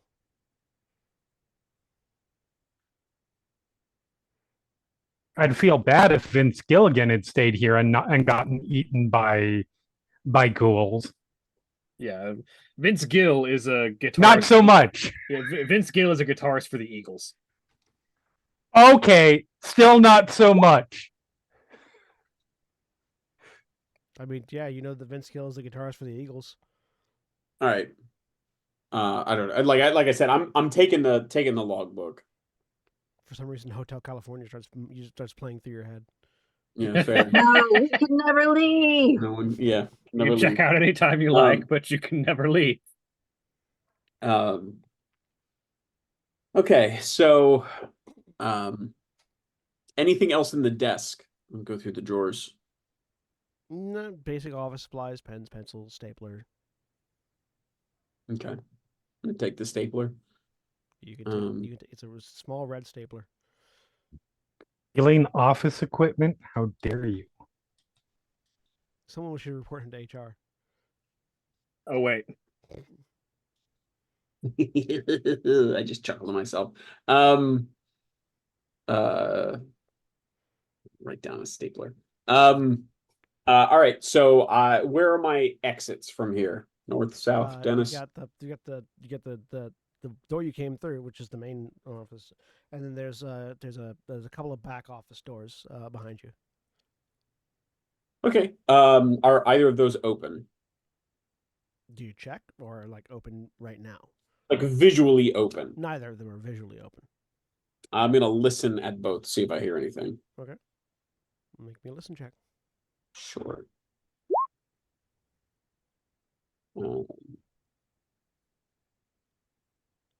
You spend five luck points for that? No, I don't think so. Don't hear anything. All right, I'll go in the one on the right. Surprisingly soundproof doors. You open the door on the right, and you walk in to see the person that had been The person that had been the person at the checkout had been a relatively young looking like college age woman, wearing relatively casual outfit. It seemed pretty bored.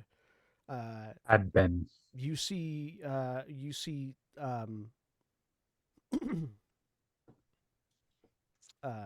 her crouched over the corpse of somebody that she's currently eating. Exciting. I'm gonna just quietly close the door. As she turns to look at you. Oh, okay. All right, now we're gonna roll. Welcome to the Hotel Or not roll initiative, we're gonna set up California. initiative. It's a lovely place. Such a lovely place. The soundtrack for this fight.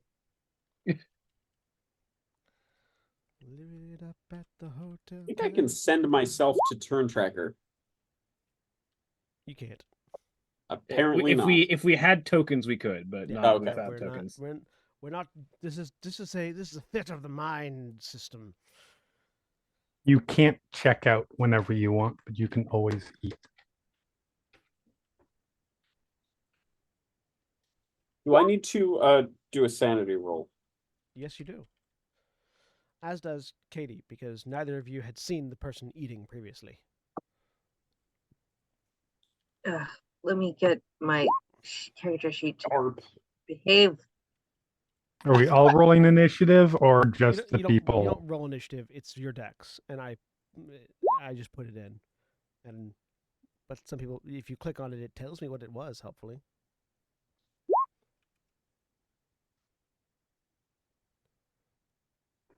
I think Lewis just sort of sees this and slumps and goes, "Well, that checks out." I see what you did there. He doesn't know he's making a pun. Fucking I don't know why you're rolling dexterity. You don't roll initiative. because that's There's a dexterity tracker in your combat tab that just sends the value of your dexterity as a post. well, fair. Yeah. But also, if we happen to be able to click dexterity, you can see what our dexterity true. is. It's like you said that. Vanessa, what's your dexterity again? 50.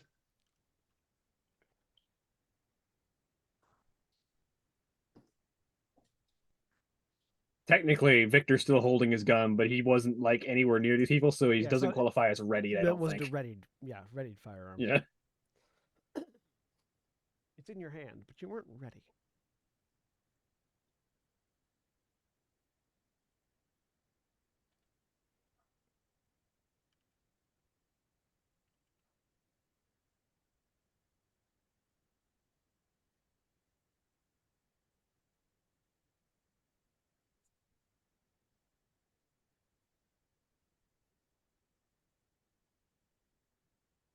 Right. My movement rate is 8 because my dexterity is greater than my size. But I believe my strength is Alright. not. So, Victor and Kathleen both act on the same initiative. I'm assuming Kathleen, being the one who's actually in the encounter, goes first. Can I get a shot off first so that Victor can hear it? Yeah, you give me a reason to go. You can Yeah. shoot. Yeah, go ahead and make a handgun check. You're close enough that they will be able to fight back, so they're gonna do that. Still worth it because it effectively lets everybody else know what's going on and where. And then I can disengage next turn and head back to everyone else. My character sheet is being a poop. Holy crap! God. I cannot roll for shit as far as That these was guys are bad. concerned. I'm glad. That's a I good thing. support this notion. Well, assuming I hear a gunshot, I'm going to start running towards it. I'm assuming I don't get there immediately. Yeah, on you my hear a turn. gunshot. Yeah, okay, you hit the back wall.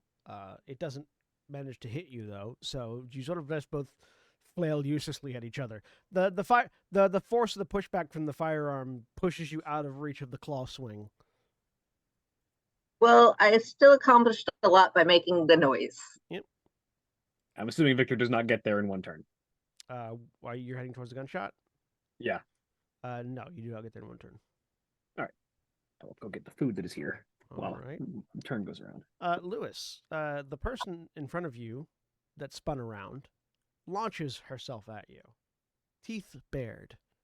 Yeah. You had a good run, HR man. I don't want to. Would you like to fight back or dodge? Let me take a real quick look at my stat. Dodge, please. All right. Go ahead. It's a contested roll. Go ahead and make a dodge check. Because I'm wearing my rollerblades, may I use my rollerblading skill instead of my dodging skill? No. Okay, that is absolutely fair. May I have a bonus on my dodge? No. Okay. The problem with rollerblades is that they sort of lock you in a directionality unless you're going at a good enough speed. So instant twitch reactions to dodge, not as easily done just because you have blades in your feet. If they were roller that skates, being the case, it might be different. That being the case, I have failed the roll. May I argue that I should have a penalty? Sure, if you like. Okay. Well, Why- actually, okay. Even if I got a 9, it wouldn't change it to an extreme. So Why would you argue for a penalty? because it's fun. Because extreme failures are funny. Fumbles are funny. All right, yeah. So it hits you. You are wearing armor. I don't think so. You do have a flak vest. Whether or not you're wearing it. Yeah, I don't think I'm wearing it. Cool. All right. How much health do you have, out of curiosity? I mean, enough. Not much. No, I it have enough, 11 hit points. Cool. You take 7 points of damage as one of these claws as this thing just bursts. The door that you were holding onto explodes as it bursts through and digs those extremely sharp talon-like claws into your stomach and shoves you back with the force of the hit. All right, that's definitely a major wound. What does that do for so a me? major wound is more than half your health, I believe, in one willow. Yeah, that's it. You just mark it. You mark that you have received a major wound. Okay. Because basically what happens is when your hit points fall to 0, a flow chart begins. And the first step on that flow chart is, have you taken a major wound? Oh, well, it does mean that Lewis will die doing what he loved, flowcharts.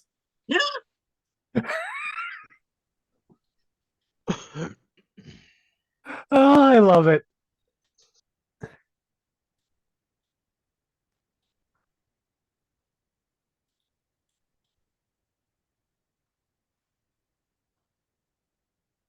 Fortunately, the flow chart is going to be very simple for you. So it Yeah. took me a second to navigate it. Does it just is it basically a digestive diagram? No, so it's has a major. So when your hit points fall to 0, has a major wound been taken? No, then you heal 1 hit point per day, or someone can do a first aid check to give you +1 hit point, or a medicine check to give you +1 D3 hit points. If yes, you write D in your current hit points because you are dying. At that point, either someone administers a successful first aid to you, or you make a con roll. And for every round you succeed the con roll, you stay alive until someone administers first aid to you. That brings up an important point. It's been a day since our last, not literally the moments ago combat, but the last combat, right? Yes. So you would have restored 1 hit Okay. point. Good. I'm full up.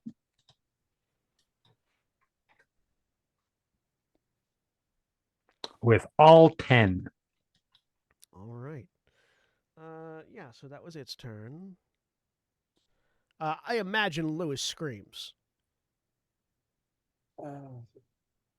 I mean, probably, but I was thinking Lewis didn't. I don't think anybody knew where Lewis was. Oh, that's fine. The scream will help with that. Yeah. Yeah. What do you imagine Lewis's gut instinct to be when his gut is pierced by claws? Is it just my guts? I mean, or does it hit a lung? Because that's gonna change what like the below scream is. sternum center of mass. Okay.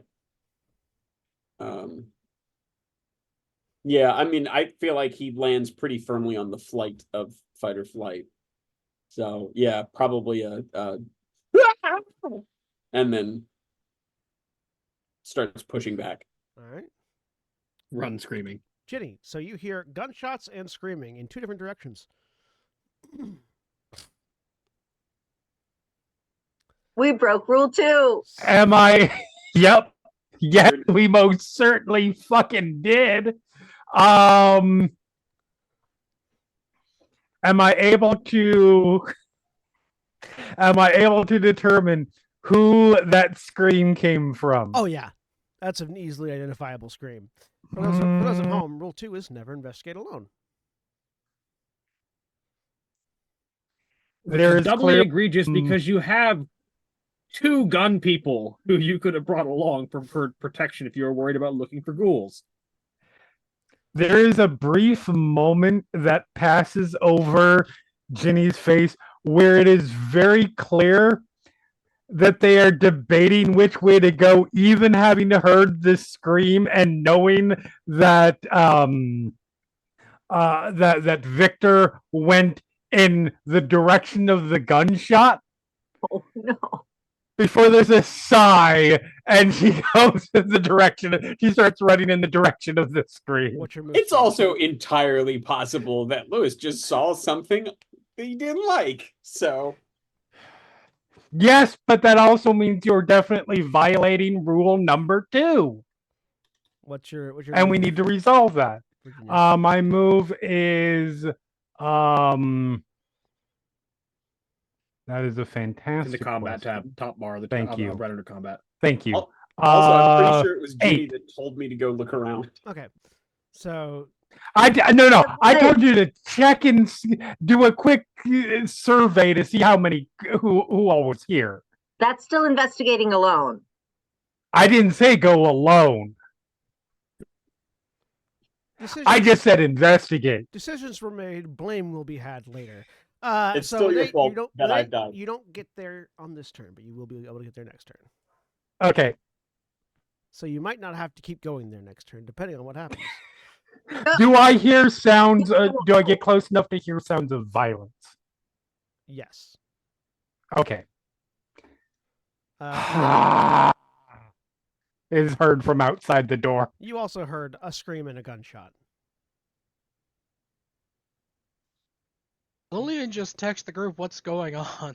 Yes! Gonna stay in my Incredible. Oh, I love it! What's going on? Right? The smartest one in the room. Though also alone in the room. Oh, that's what- Yeah, Lillian's also just alone in the original hotel room still. Have you locked the door behind us? I Have hope you- so. Can you please deadbolt that door? I don't know if Lillian thinks about it. Sure.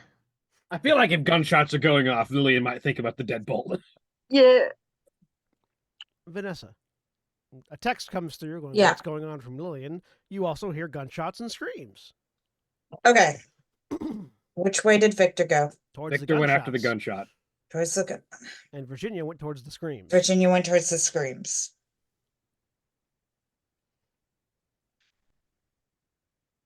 By process of elimination, you could determine that Lewis is the scream and Katie is the gunshot. Uh-huh. Rating which one would be better. All right. Knowing that Victor probably has it, she's gonna go in the direction of the screams. What's your move? That Fade? makes sense. Where is that? Combat tab. Top of the page, combat tab. Where's combat Oh. tab? Right under your attributes, there are skills, combat, backstory, spells, Oh, etc. Click on jeez, combat. I'm not even looking. Okay, and there's sorry. Movement rate on that top bar under. 7. Okay, so yeah, you're not going to get there this round, but you will be able to get there next round. Okay. Lewis, there's a sharp pain in your stomach and a monster in front of you. Yeah. I would like to leave, please.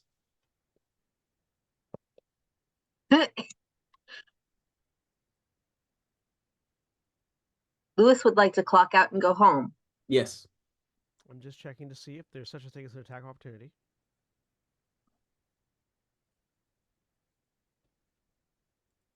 In this ever so excellently laid out series of rules.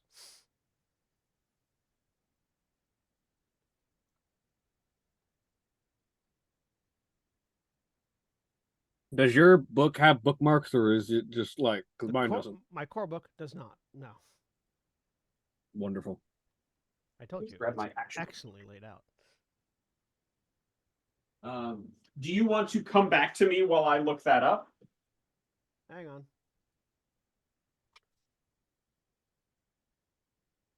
Oh, do you have the physical rule book? I have the physical rule book, yeah. A character can use their action to flee melee combat on their turn in the order of combat, providing they have an escape route and are not physically restrained. So it takes an action to break out of melee. Okay, so yeah, you could start running away.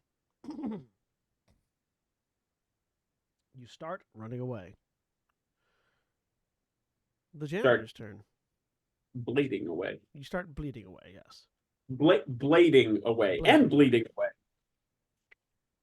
Do we see Lewis come out of the room? Full speed on roller skates. You will say he gets to the door, so you see the door beginning to open. Okay. That's unfortunate for you. So, would you like to fight back or dodge, Kathleen? What does each look like? So fight back mechanically. Is you use an you make a counter attack basically with an appropriate martial skill. Dodge is you dodge. I'm gonna dodge. All right, make a dodge roll. Hard success. Nice. It got an extreme success. So. God damn it! I still mark it for improvement, though, right? Yeah, you still mark it for improvement. Which does mean that Your corpse will be able to improve that skill. Which does mean that it's going to get an impale on you. What? Even though I got a hard success? You got an extreme that success. Doesn't reduce it at all? Nope. It doesn't reduce it? If you spend 7 luck, you can get an extreme success. I don't know if that'll stop that or not. I don't think you can spend luck on combat rolls. Oh. That might be true. Hang on. I'm pretty confident you can. Look it up because I would spend that luck. Combat rolls using luck. Combat rolls cannot be pushed, it says. Combat rolls can't be pushed, but luck points cannot be spent on luck rolls, adjusting damage rolls, altering the result and outcome of a pushed roll, sanity rolls, or skill experience checks, but you can use them on combat rolls. I'm using it. Okay. I don't know if an extreme dodge will beat an extreme attack or not. Ooh, draw on a draw, the initiator still wins. So. Right. Oh, so that would still be I would still lose it. Yeah, you'd still lose it. God damn it. Okay. Well, if I get to know that in advance, then I won't. But it's a good rule to know regarding the. I'm assuming we're not pulp heroes. No. So we can't just to scratch things. Also good to know we can't apply luck to pushed rolls, which I didn't remember. Yeah. I didn't know that.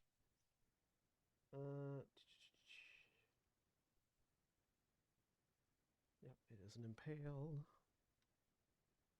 Oh, actually, no. You don't get impales if the defender is fighting back, so it's just regular damage.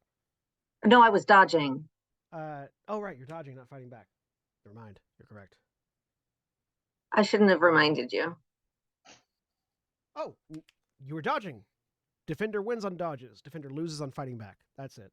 Okay, then I am spending the luck. So yeah, if you spend a luck, you do not get hit. Yeah, if you spend your 7 luck to make that an extreme success, then you will not get hit. There it is. All right, we'll do this. We found the granular level of detail we needed. So yeah, this thing just lunges at you, arms shooting out like a javelin. Luckily, I tripped. You try to jump out of the way, and you don't quite get out of the way because you begin to trip, but you manage to offset the hand enough that it doesn't punch through your armor. And instead it just punches you in the armor and you go rolling out the door. I'm okay with this. Victor, you see Kathleen get launched out a room. Yeah, so I get to where I can see the target inside the room, and Well, not yet. So Okay, now yeah. it's Right, Kathleen Kathleen it's first. your and Kathleen's turn. So yeah. If I see Victor there, then I will absolutely get back up to my feet enough to shoot it again. all right, go ahead. Because I've got backup, so I don't need to run it away. Oh God, my sheet, the technology is not working for me today.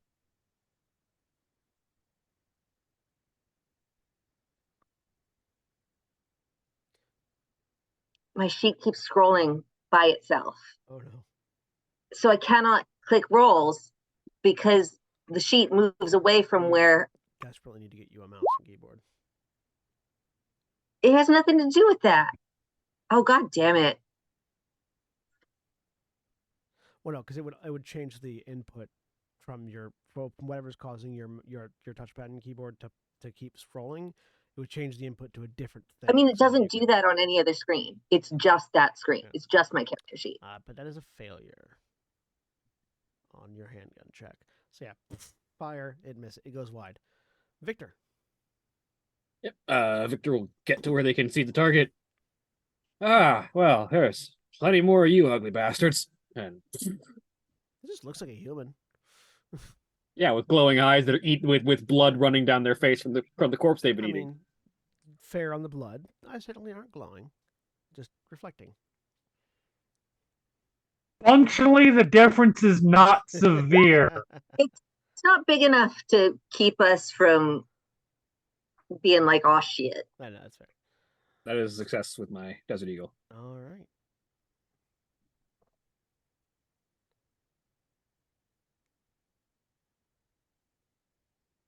Oh, actually, a thing, because I'm realizing what I can do here.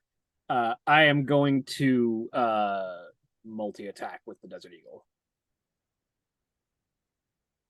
Is the Desert Eagle Multi-attack. Hang on, I have rules for that. I can make multiple attacks. I just need to figure out if it's just one Does the Desert Eagle do die or is it automatic fire? Second? Does it? Desert Eagle is semi-auto. Yes, it's so semi-auto. with So semi-auto, it's you attack. can- It's 1 parentheses 3. So I you can fire it as a burst of 3. I just need to figure out what the So what make a the skill penalty roll. die is. Make a skill roll for each bullet fired in the round, and apply 1 penalty die to each roll. Is it just so- 1 penalty die to each, or is it To 1 each. per extra attack? 1 penalty die to each roll. So all Okay, so three I will fire all penalty die. 3. So roll a penalty die for that one. That first one. 1 penalty. It's better, so I keep the 5. 56, yeah. All right, and then next one. Also a hit. 52. 1 one penalty. Same roll. And third one is a miss. Still have the penalty in case. Yeah, fair. Although it doesn't matter because you'd have to roll 99 for yours. But Yeah. yeah. So 2 hit, 1 miss. Yep. It looks like 8 and 11 damage. blam blam. Two good shots right in the chest. It rocks back and forth. Still coming though. Front desk. All right. So Lewis, you are fleeing naturally. I assume you're going to dodge the attack that's coming at you then. I'm now. It can catch up to me, Yeah. even on the rollerblades. Oh yeah. Okay. All right. What's your move? It's I don't know what it is with the rollerblades. It does. Normally it's 7. Yeah. No, I can catch up to you. What would it be? What would what be? What would my move be with rollerblades? Still 7. Oh, okay. I'm starting to think I may have unwisely invested my skill points. Yeah. So should I roll a dodge? Yes, please. Yay! It's a pretty good dodge.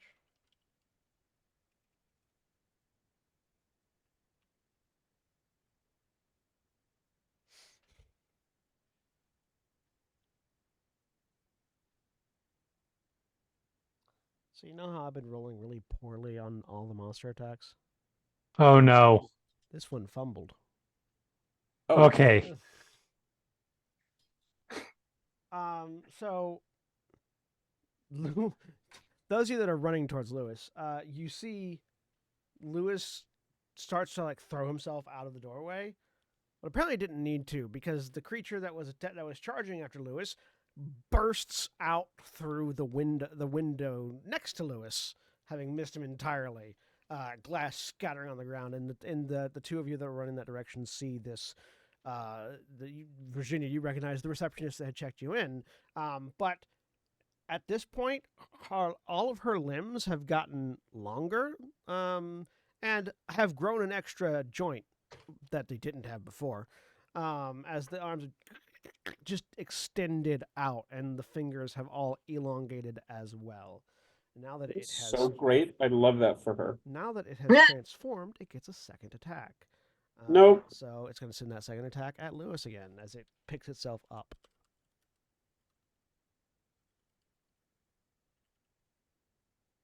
Do I dodge again or? Yes, you would dodge again. Yeah, I'm gonna spend 2 luck on that. All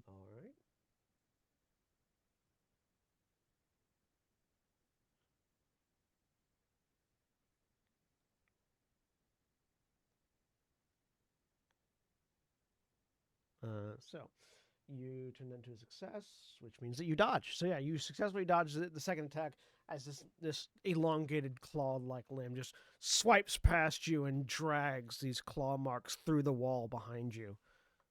May I make the suggestion? If I just got out of the office and it burst out of the window, Lewis just stops, yanks himself back through the door, and shuts the door. Yeah, you shut the door just in time to watch the claws rip it in two. Yeah, as it fair. misses you. Still I don't good. want a mechanical advantage. No, I just want a yeah. cinematically interesting thing. Sure. Yep. Virginia. All right. So how far away is it from me at this point? In Just like right shooting there. range. Yeah, you're effectively in point blank range to it now. Okay. If I'm at point blank range, then that gives me a bonus die. Yep. But I am going to fire a couple shots. Okay. So that cancels that out. They'll cancel a couple of however many, 2. The standard issue I is can do up to 3. So then 3. Okay. I can fire up to 3 times. So I'm going to fire 3 times. So 3 times the penalty die cancels out the bonus die. It is close enough that it will be able to fight back, which it's going to do. So that's fine. Make your attacks. That is a hit for all of 1 fucking damage. Okay. oh no. Fight back on all 3 rolls, or does it only fight back on 1? Good fucking God!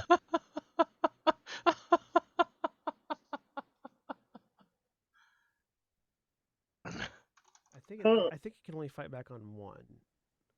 Good! It's not going to do more damage to me than I did to it! Oh, it's still good! For those at home, it's a D10 damage. I rolled a 1, a 1, and a 2 on those successful hits. Maybe you accidentally pulled out a Derringer. So its fight back was to the first shot. You got a success. It got an extreme success. Oh, good. Which means it deals damage to you instead. Oh, so I only did 3 damage to it then. Well, that's not much of a loss. That silver lining. The fight does better than your attacking. Your microphone is muted. Right. I was muted. Yeah, if the fight back does better than your attack roll, then it cancels your attack and does damage instead.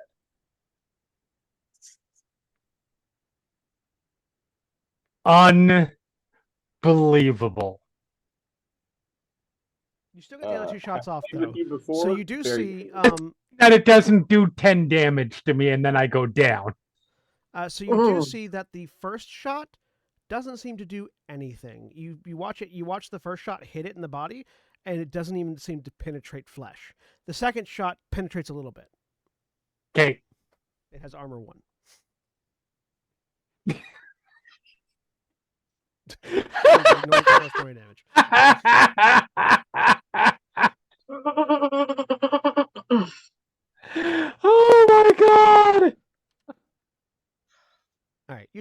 points of slash. No, slash. Oh. 8 points of damage as it just those elongated arms just lash out like a scythe and claw directly into your armor. Oh, Directly good. to and through your armor. I am calculating your armor reduction in this already, so. Okay. What? It's fine. I've still got 2. Yay! All right.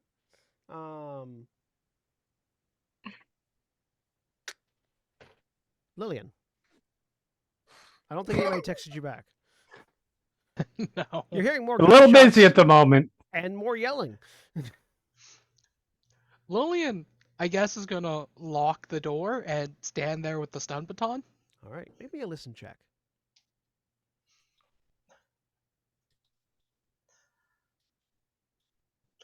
Lillian knows that she's not good at fighting. Where's this one? There's this one.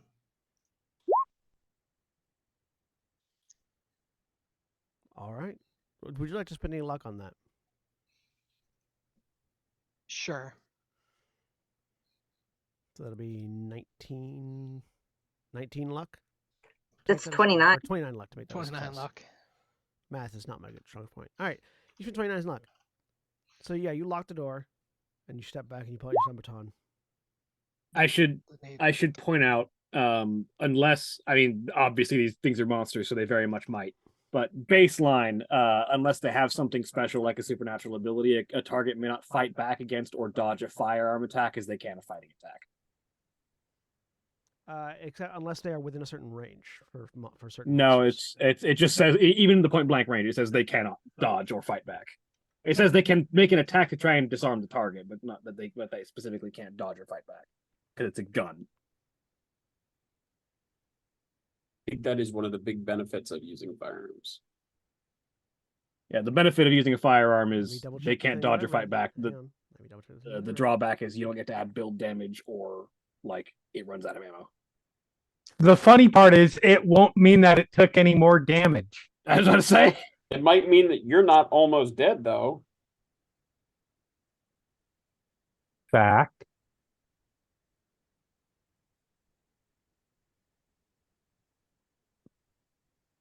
Where is it?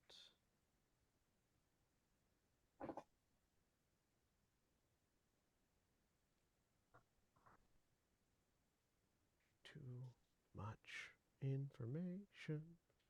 Page 113 of the core book. I'm looking at a different thing. All right.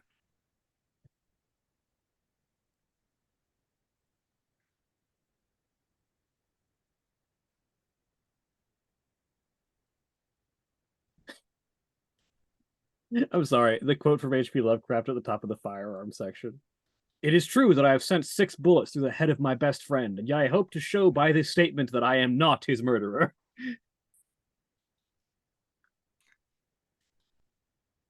I don't know. That doesn't have near enough racism to be an H.P. Lovecraft quote. You don't get the next sentence. Yeah, so I read that in food. so what I've got here says firearm attacks are not opposed. Determine difficulty by weapon's range. Apply modifiers. Make roll. Target may dive for cover, dodge, but cannot fight back unless they are within 1/5 dex in feet. Which is point blank range. Which this thing is. Yeah. And yet, the point blank range one says a target may not fight back against a dodge a firearm. They can dive for cover, but that's weird. Look, I'm information that I've got okay is with coming taking the from- damage. The information that I've got is coming from the GM screen, so Yeah. Yeah. that's Yeah, I will also. It might just be because of the also say, monster. for the skill description for dodge, at least, it specifically calls out that you can't dodge firearms. I'm okay with taking the damage. Yeah, this says you can dive for cover, which means you can dodge if there's cover nearby to dodge to. Right. Yeah.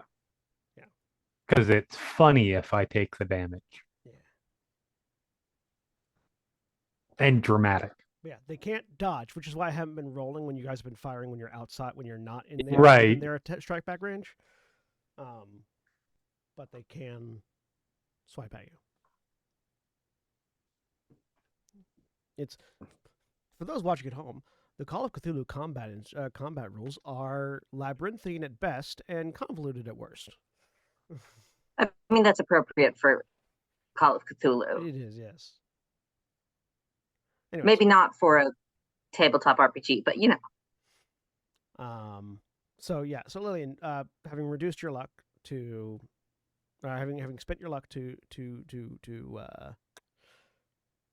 succeed, you hear the soft creaking from the ceiling, as if something is crawling through the ceiling in your direction.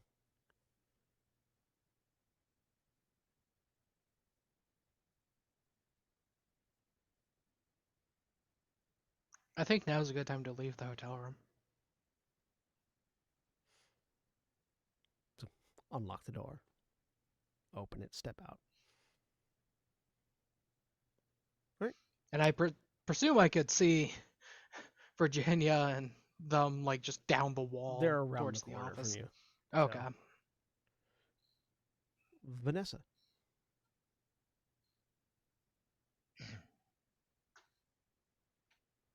All right. This thing came out the window, right? The thing after Lewis? Yeah. Yeah. It's right in front of you, and then it just clawed Virginia. Okay. Well, she already had the handgun out, so she's going to use that one. Shoot. You're at point blank, so you get a bonus die. Wayne, what was the page that you were reading the point blank rules on? Extreme success. Ooh, extreme. 113. It is page 113. Yeah, it's weird because your GM screen says that, and then the point blank range rule specifically says a target may not fight back or dodge a fire. I think not arguing against Sen's description. I'm not arguing this either. It's just like it's weird that it says two different things. No. I'm not arguing against them being labyrinthine, but I think I found the distinction.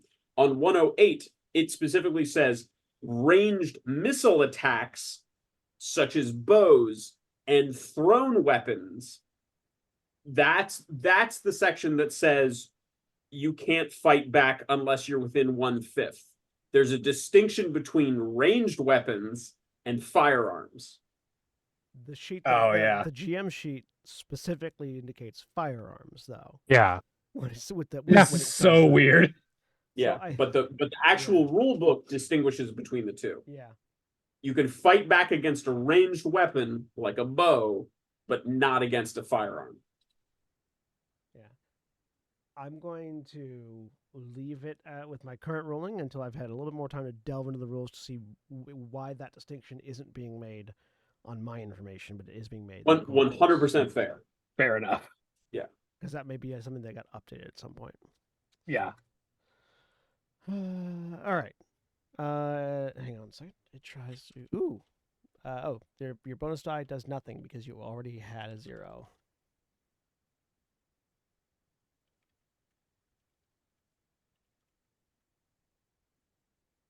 It's an extreme success in that gun. You got an extreme success, which means it's an impale. So you get max damage plus another roll of the die, plus any damage bonus if you've got it. Although I don't know damage bonus applies to firearms. So Firearms don't get build bonus. yeah, or so damage Okay. another, so max damage and then another roll of the die. So a D10 plus 10, basically. Okay.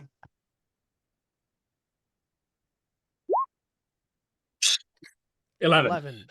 11. Okay. And then This another roll. This bullet hits a bit deeper. No. It's well, the other roll is automatically maximized. So it's, Okay. there's a 10 and then that roll. Yeah. And you were just making one shot, or were you trying to do multiples?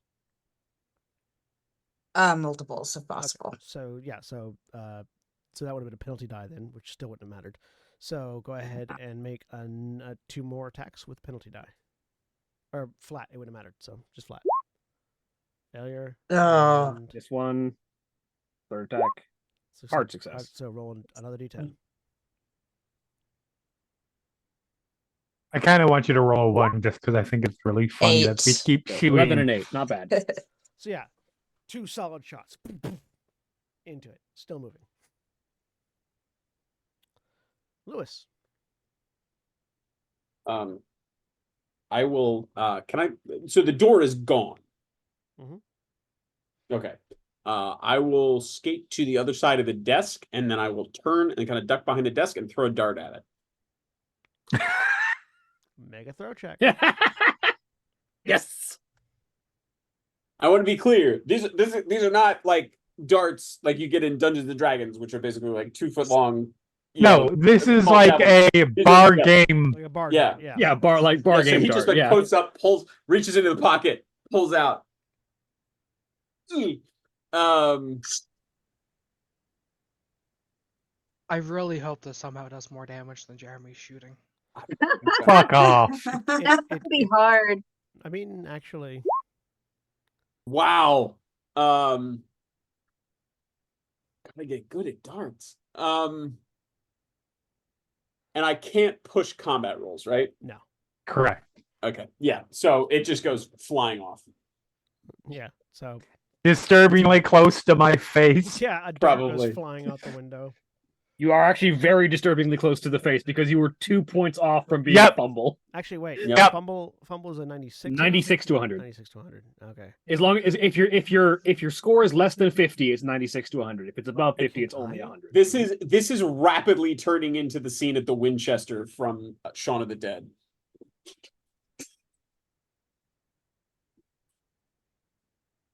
I can't. No.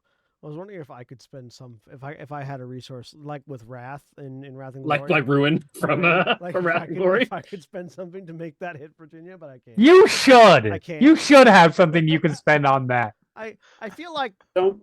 You just want chaos. the game Yes. benefits the keeper in many ways already, so it's fine. So it, Are you saying the NPCs don't have luck? no, they don't. Don't stop Lame. me now. Because I'm having a good time. I mean, I'm just saying it in this case because it wouldn't have put me down. It just would have taken one of my 2 hit points left, and then I would have a It reason wouldn't to have done be any angry damage at to you. Lewis. It wouldn't have gotten through your armor. It wouldn't have done any damage. Even better. Can it hit me anyways? Sure. It just sticks to your vest. Look up, glare. Sorry. Yeah, no, they don't have luck. They have power and magic, but they don't have luck. Yeah, it's like enemies can have spells more easily than we can. Yeah. Anyways, so Lillian, it's a good thing that you left the room. As you can see in the initiative, there's now something called a ceiling crawler at 20. You look back, and your laptop was still in the room. Oh no. And you watch. The best way you could describe it is a long prehensile tongue bursts down through one of the ceiling tiles, Lower. stabs into the laptop, and yanks the laptop back up into the ceiling. Make a sanity check for me. Do you have a penalty for losing your laptop? No. Would you like to spend luck on Failure that? anyway. No. Okay. You lose 1 point of sanity. Do something in the ceiling. Wait, didn't we confirm that you can't do that? Yeah, you can't spend luck on Oh, sanity right, rolls. you're right, You you're can spend sanity to have sanity Right, damage, right. but Not to hand- yeah. 1 point of sanity damage. So your sanity is reduced by 1. At the realization that there's something in the ceiling. I like the idea better that the sanity damage is not from the thing in the ceiling, it's from the laptop being stolen. Yeah. All right, the janitor comes launching himself at Victor this time. with that, me Broheim. I'm assuming if we're going to keep with that rule for now, I get to fight back too. Yeah, I mean, yeah, he's using melee attacks. Absolutely, you get to fight back if you want.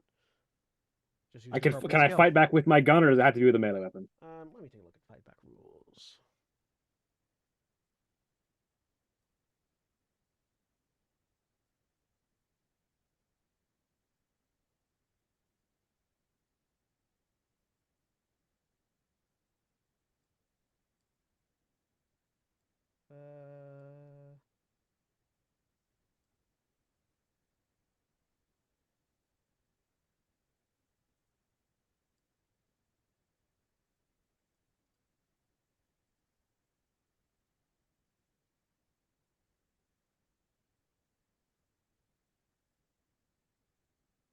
What page was the fight back? What page were those fight back rules we were looking at on? 104.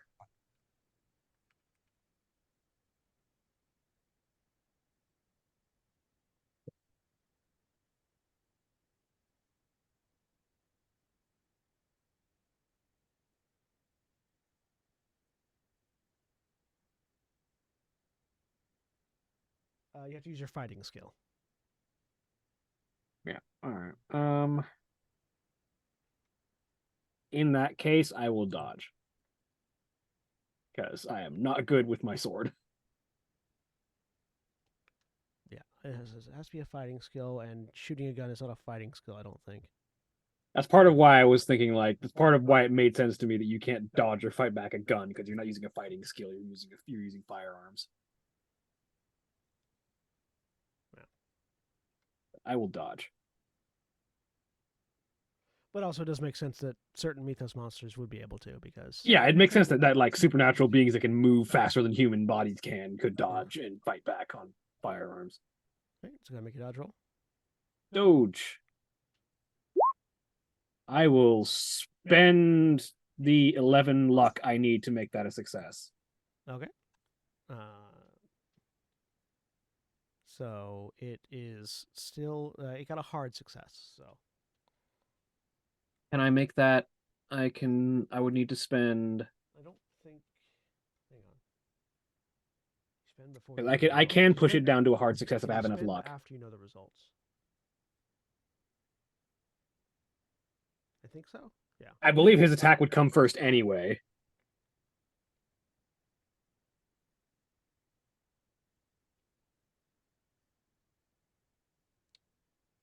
Resolving. Let's see. I need to make that it's 38 right now. I need to make it a 19. I would have to spend 19 more luck. Yeah. I can do that, and I will do that, and I will go down to 1 luck. All right. You dodge it. It's your turn. Yeah, I'm gonna put more bullets into this thing.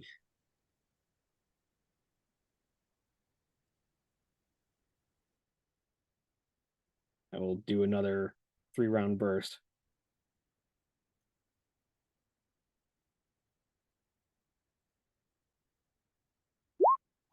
It's a miss. Yeah, because my GM screen doesn't even have a different ruling for ranged weapons that aren't firearms. It considers combat either firearms or not firearms. Yeah. God damn. Which is an interesting thing if there is a minute distinction in the rules. Wow. The GM specify it, or the GM screen specify it. Wait, what? Hang on. Limited real estate. A miss and a miss. Yeah, that was awful.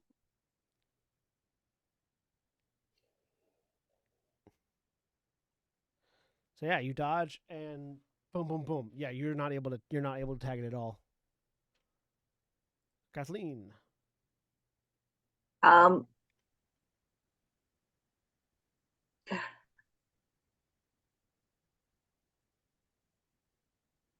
You're both technically in point blank and also firing the melee, so neither one of you would get any bonus or penalty die for your shooting. Yeah. If I back up, is it going to? Would that give me? Would it hit me, and would I get a penalty for?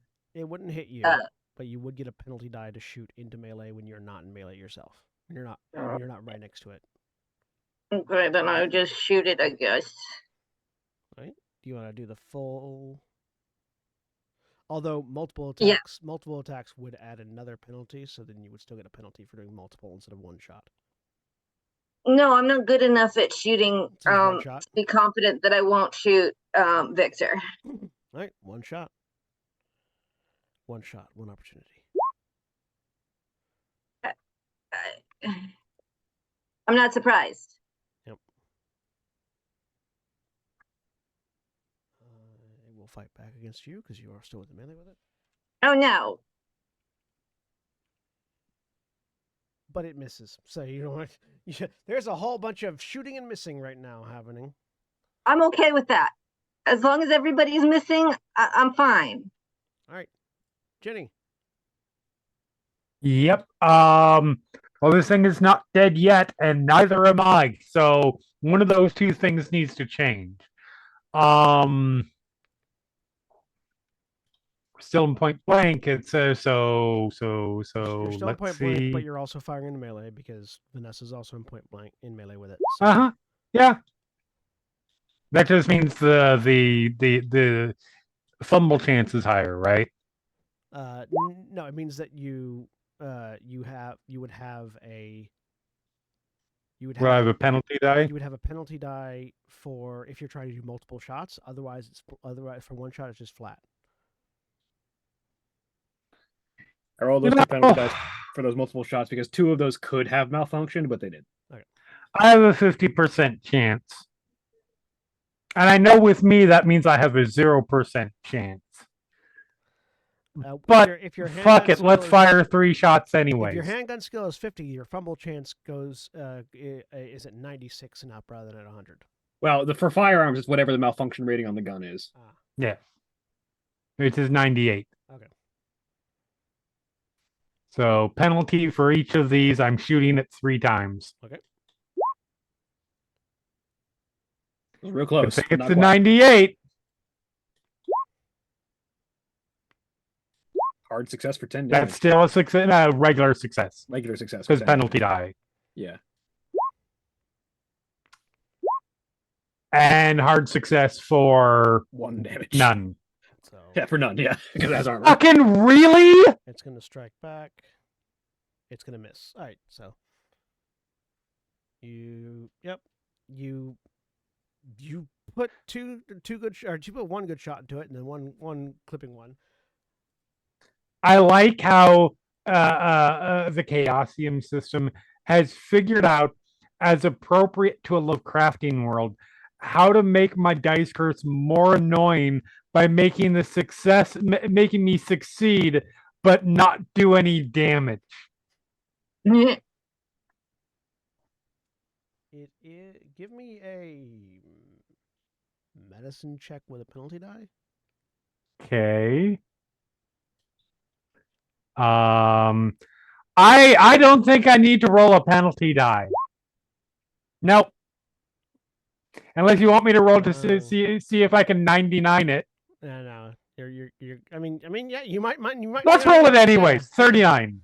It's 10 worse than it was. It is impossible to tell how injured this thing is. Right. All right. Its turn. Sweet. Finish me off. 2 targets, 2 attacks. 1 at Vanessa, 1 at Virginia. Oh, that's right. It does have 2 attacks. Would you like to dodge or fight back?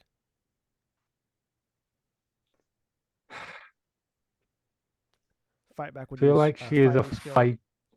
I feel like she is a.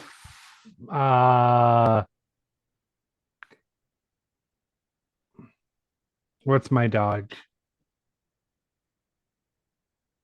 You know, it's not much difference. It's a difference of 7. Let's see if I can punch it. I cannot. Good news is I wouldn't have dodged either. Okay. Vanessa, are you going to dodge or fight back? Oh, fighting back, definitely. Fortunately, this time it does not do enough to penetrate. It doesn't penetrate your armor as much, Virginia, so you only take 1 point of damage.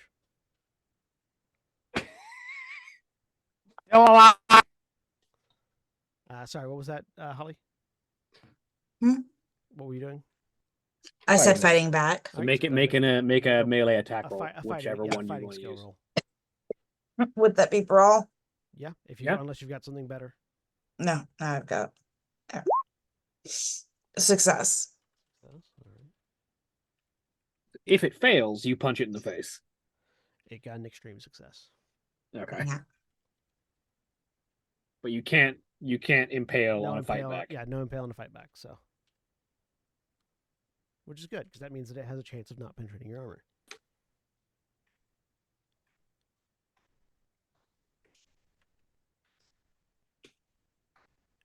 -8. You take 5 points of damage as this thing jabs through your armor. armor is why this. I was looking at this thing's damage earlier. And I was like, why does this thing have such a high damage roll? And then I realized armor. Because people should be wearing armor. Because people should be wearing armor. Look, It could have killed you in one hit, Lewis, if I had rolled better. I know. I know what I'm about in these games. Last time we ran one of these, I almost killed me and another PC trying to swing on a chandelier. Oh, no. Lillian, so you just saw an upsetting tongue happen in your hotel room. I'm gonna go run around the corner and join the others. All right. You round the corner and you see this massively distorted, like she looks like a human that's been stretched out too far, creature fighting with Virginia and Vanessa.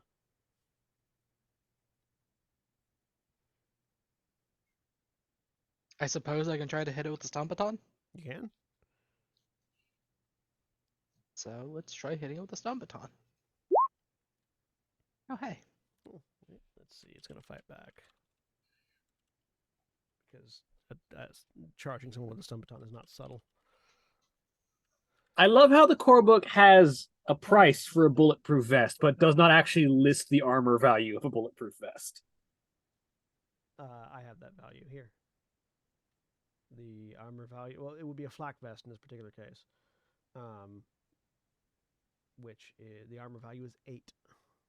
Okay, so it's treated like a heavy Kevlar vest. Kevlar vest. So yeah, well, the armor value is 8.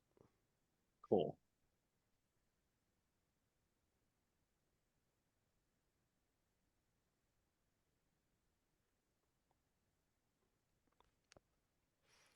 All right. Well, it got a. Let me see. What's the level of success here?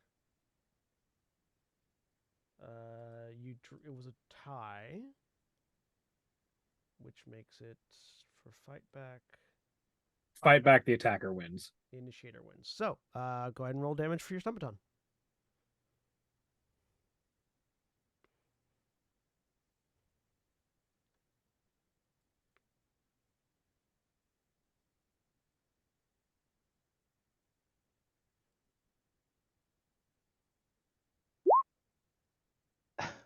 That's a 33, not a 1d3.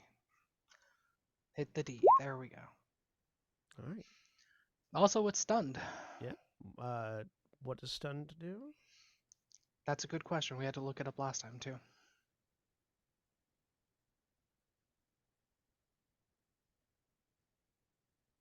I wish useful things like conditions were on this sheet that I've got.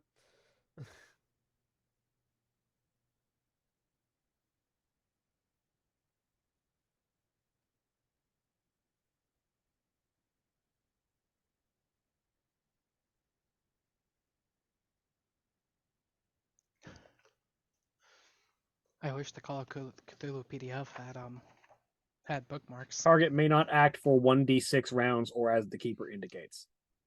Okay.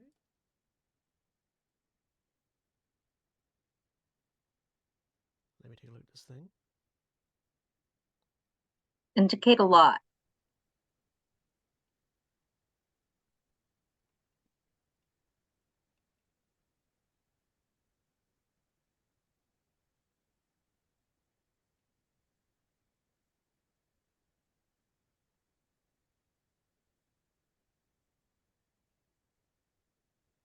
All right, go ahead and roll a d6 for me. 4. All right, so it can't act for 4 rounds. Now, hopefully the two with the guns can actually kill it in 4 Vanessa. rounds. You see Lillian. All right. You see Lillian come around and just jab a Stumpaton into it, and there's like a weirdly human scream of pain coming out of it, and it sort of locks up in the middle of the area. All right, take advantage of that and shoot. All right, go ahead. Oh, jeez. Are you doing multi-shot or single shot? Multi-shot. All right, so roll a penalty die on that. Not that it matters because you're at a 9 already. So yeah. All right, and 2 more shots. There we go. Oh, Roll extreme penalty die. success. All right. Still there. Still an extreme success. 17 still extreme success, and then another one. Oh, that's Oh about no! It's malfunction. Oh no! You're in melee. Yeah, but there's two people in melee. It's been fun. Yeah, there are two If people in it- There's melee. 3 people If in it- melee. If and there only if one there are of 2 them- people in melee, the person with the lowest luck gets hit. Oh no, that's gonna be Lillian and Jeremy, what are your luck scores? Currently Dick, 44. spend all your luck. 39! All right, Holly, first roll a d10 for the impale that you got beforehand. Mm-hmm. 12. Yeah, okay. So it dies. Fortunately, now roll a d10 for the misfire. Here's the 10. 1. You Oh, take no thank damage. goodness. Your Unless armor assuming you're absorbs wearing the- your bulletproof armor vest. absorbs the hit, Virginia, as 2 shots fire. The first one Okay. into the eye of this thing and it collapses down. The second one ricochets off its forehead and into your bulletproof vest. That was very tense. Stop shooting me! It's dead, okay? No. And I only No. shot you the once. I'm not just talking to you as I pluck a dart. My-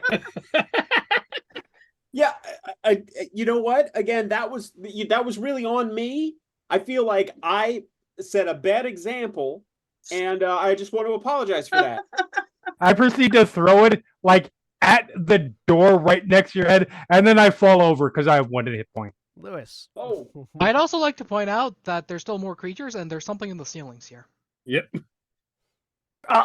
Hand shoots up as I'm like straggling to my feet. I am going to run to or skate over to Ginny and try to see if I can staunch some wounds or something. Okay, do a first aid check. Oh boy, can I push it, please?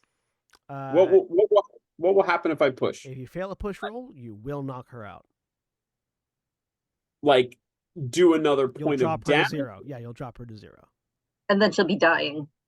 Do That it. said, Vanessa was about to try first aid Do also, it. so I think Yeah, let if more you people want to yeah. try. wait, she can try. Do That's it, up do to it, you. do it. No, there's like a 70% chance I Do it. kill.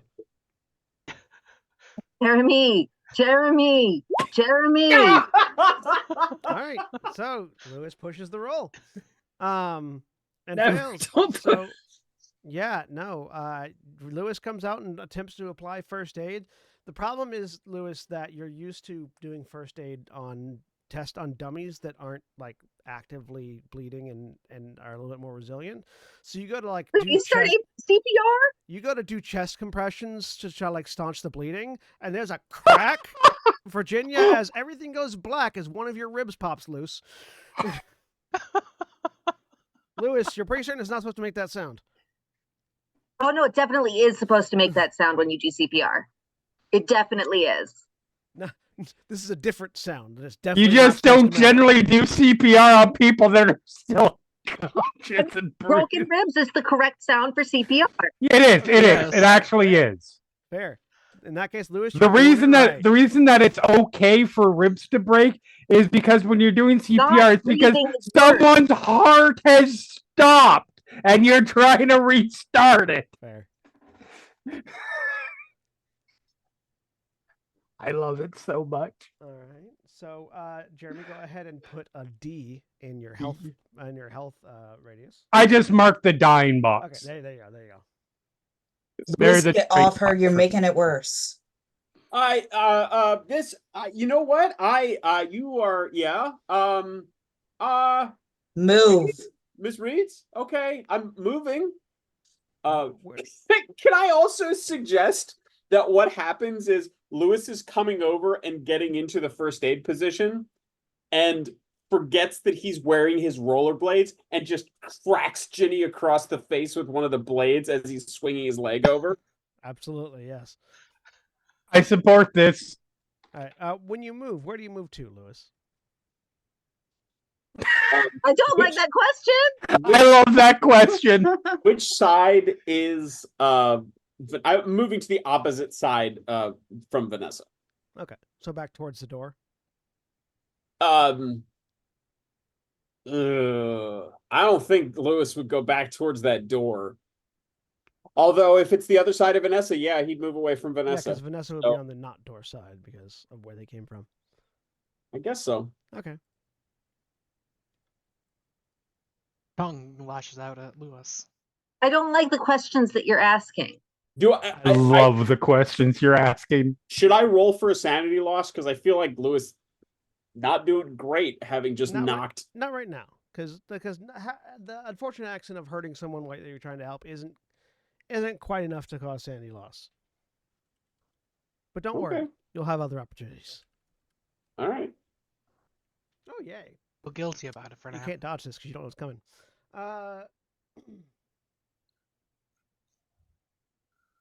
Love the sound of that. So you back up sort of towards the door / broken window area. Mhm. And the rest of you that are conscious there watch as this prehensile tongue bursts through a ceiling tile in the office, whips out through the window, wraps around Lewis, and yanks him back into the office. Whoop. Just looks at Lewis, Vanessa. you're still not See, wearing armor, correct? Yeah, no, I didn't manage to put it on while I was hiding behind the desk. Cool. Just wanted to double check. Dwayne just looks at Vanessa. See, I told you there was something in the ceiling. So you take 9 points of damage as the tongue hits you. Yeah, I'm out. I might be dead. So you're at 0. So you just dropped to 0 and you're dropped to dying. And yeah, an unconscious Lewis has been grabbed by a ceiling tongue. Am I still visible or am I just gone? Oh, they can still see you. Yeah, But I'm grabbed still. you're grabbed. Yeah, Cool. All right. this is why the rule book says never investigate alone. We're not alone now. Yeah, we were together now. It's the janitor's turn. Who's he going after? You. I figured. You're the only one. You're the one. Yeah, with I'm the most not doing any to it, damage. Yeah, I figured. but it misses. I am not a threat. Cool. I will try and fight back. Go ahead, try to fight. Yeah, go ahead. And make a I have fight very back. bad odds of fighting back, so this is going to end up being a double miss, but.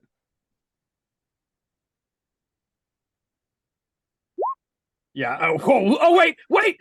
I have 1 luck! I spend my last luck to make it a success.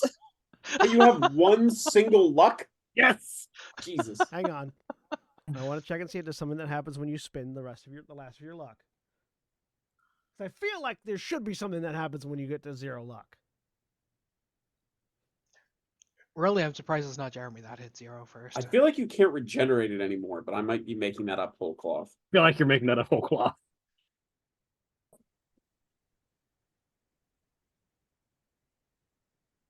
I think if you're out of luck, you are just out of luck and have to wait until you can regenerate some of it to do anything else.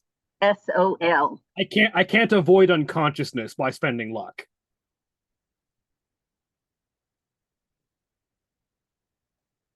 Which, by the way, people could theoretically avoid consciousness by spending luck. Avoid consciousness. I want to Avoid spend my luck. avoid unconsciousness. Can I spend real world luck? I don't think any of us are unconscious. We're all dying. Yeah, I think that is the difference. Yes. None of us are unconscious yet.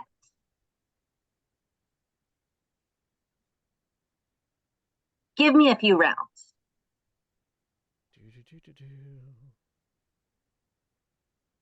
Yeah, unless you tell me there's some kind of very bad thing that happens if I spend my last luck, I will be spending my last luck. I want to double check that because I would hate to find something that says, "Oh, by the way, if this happens, they die instantly in an explosion." Yes, but would you hate to find it? I would. Or are you actively trying to find it? It's more fun if you scrape through by the skin of your teeth than if you just die.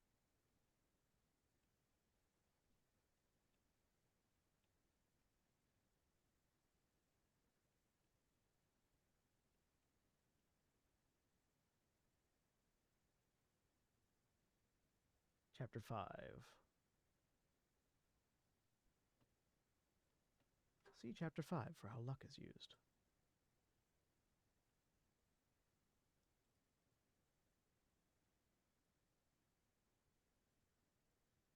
If only the table of contents had page numbers.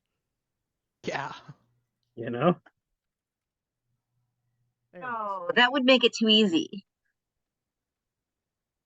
Cthulhu mythos must be unknowable. And if it has page numbers, you could know it. Which is ironic because multiple times specific pages of the Necronomicon are listed in Lovecraft's writing. Numerically? Yes, like page 347 or something, whatever, is like very important in Dunwich horror. But why is it numbered? It's an arbitrary number. You can double check Okay, your references. As far as I can tell, there is no penalty for hitting 0 on luck. Cool. So I will Other spend than that last you don't point have of luck. I will spend that last point of luck and stab this person with my cane sword. Which is enough to kill it. Yes. Yeah, so this is the Desert Eagle is firing repeatedly, and then it clicks because that third shot that I made was the last shot in the magazine, and then it comes at me. It's like, upstart cannibal motherfucker, and just drops the gun and twists the cane that he's holding as a sword pops out of it and just stabs it in the face. Yeah, just right through the throat. The sword comes out the back, and then it slides off. Probably close to being out of ammo. We are almost done for the evening. I just want to get one more round just to see what's going to happen with Lewis, and then we'll end. So, Kathleen. Oh, that was my fight back. It's right. actually It's Victor's turn now. Yeah. Y'all have been hearing gunshots from the other side of the corner, by the way. I am gonna run that way. Can I reload while moving? No. Okay, then I will just holster the Desert Eagle right now and pull the Sphinx and start running. Yeah, you round the corner. You see Vanessa and Virginia. You see Virginia down, Lillian on the other side of a dead monster. Vanessa down next to Lillian, and you heard something sucking Lewis through the window, but you didn't see it. Holy shit! Where the hell did Lewis go? Hanging at the ceiling. Could you get him, please? That way. Start running that way. Well, so that was your move, Katie. I am also going to switch weapons and run that way. All right, so you end up next to Victor. Virginia, on your turn, I need you to make a con roll. Actually, I Okay. probably don't have my other weapon with me. Oh, sorry. I'll keep the same Technically, weapon. it was at the end of the round after falling unconscious, so you would have needed to make one earlier and now make another one. So, Okay, so earlier okay, that's a I success. succeeded. That's good. I failed. Would you like to spend... Oh, wait, have you had a major wound? Yes. 8 damage all at once. Yeah, that would have been a major Yep. wound. Would you like to spend luck on that?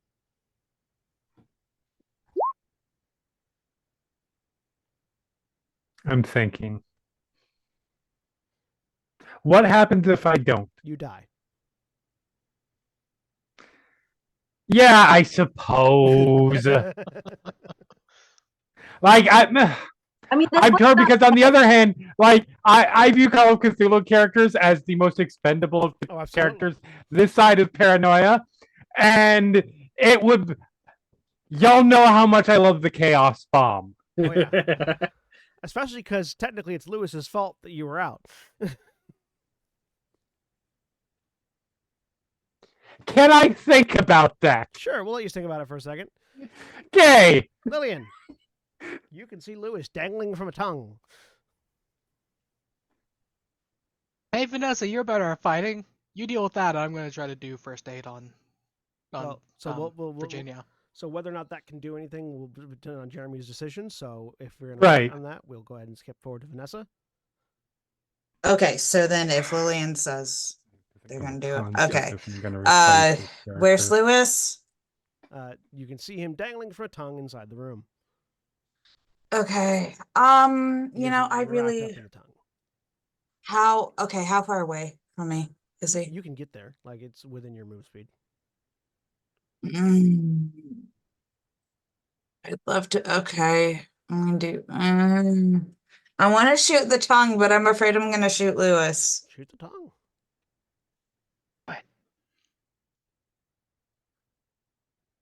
She's gonna try to shoot the tongue. All right, so it's point blank Don't- range. don't- and it's yeah, firing yeah, melee, just- so it's a flat roll. Unless you're Just going to shoot don't- more than once. Malfunction. Success. Are you shooting more than once? Just once right Just now. one. Okay, the tongue can't dodge because it's a tongue. So roll Mhm. damage. I decided I will go ahead and spend because I want. If I die, I want it to be because of a failed. I want it to be because of a failed pushed first aid roll. Okay, so you spend the luck, so you're not dead. So Lillian, make a first aid roll. I have 11 luck left. First aid. You have the luck to make that a success. Do you have the luck to make that a success? I do.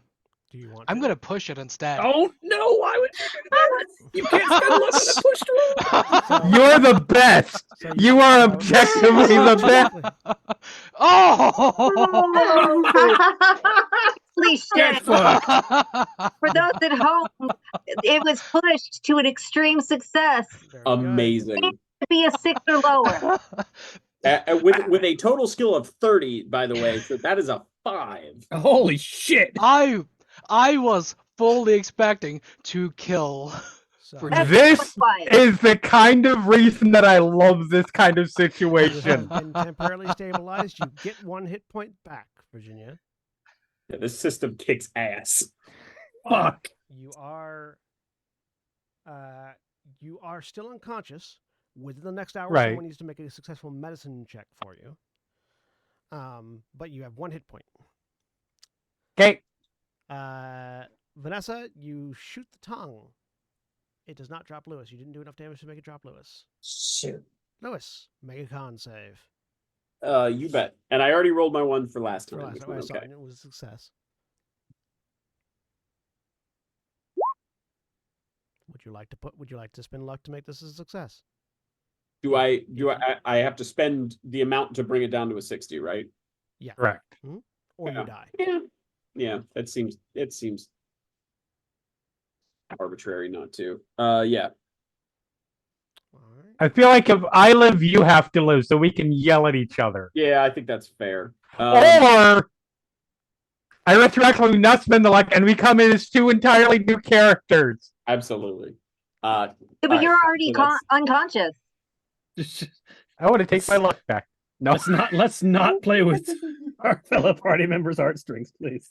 I mean, I'm still actively being Yes. eaten, so And we will end our stream this week on the ceiling crawler's turn, and we'll see Oh, what boy. happens with it next week. Say you goodbye, want to let me everybody. start rolling up a new character? Bye. Bye. Bye, everybody. Goodbye.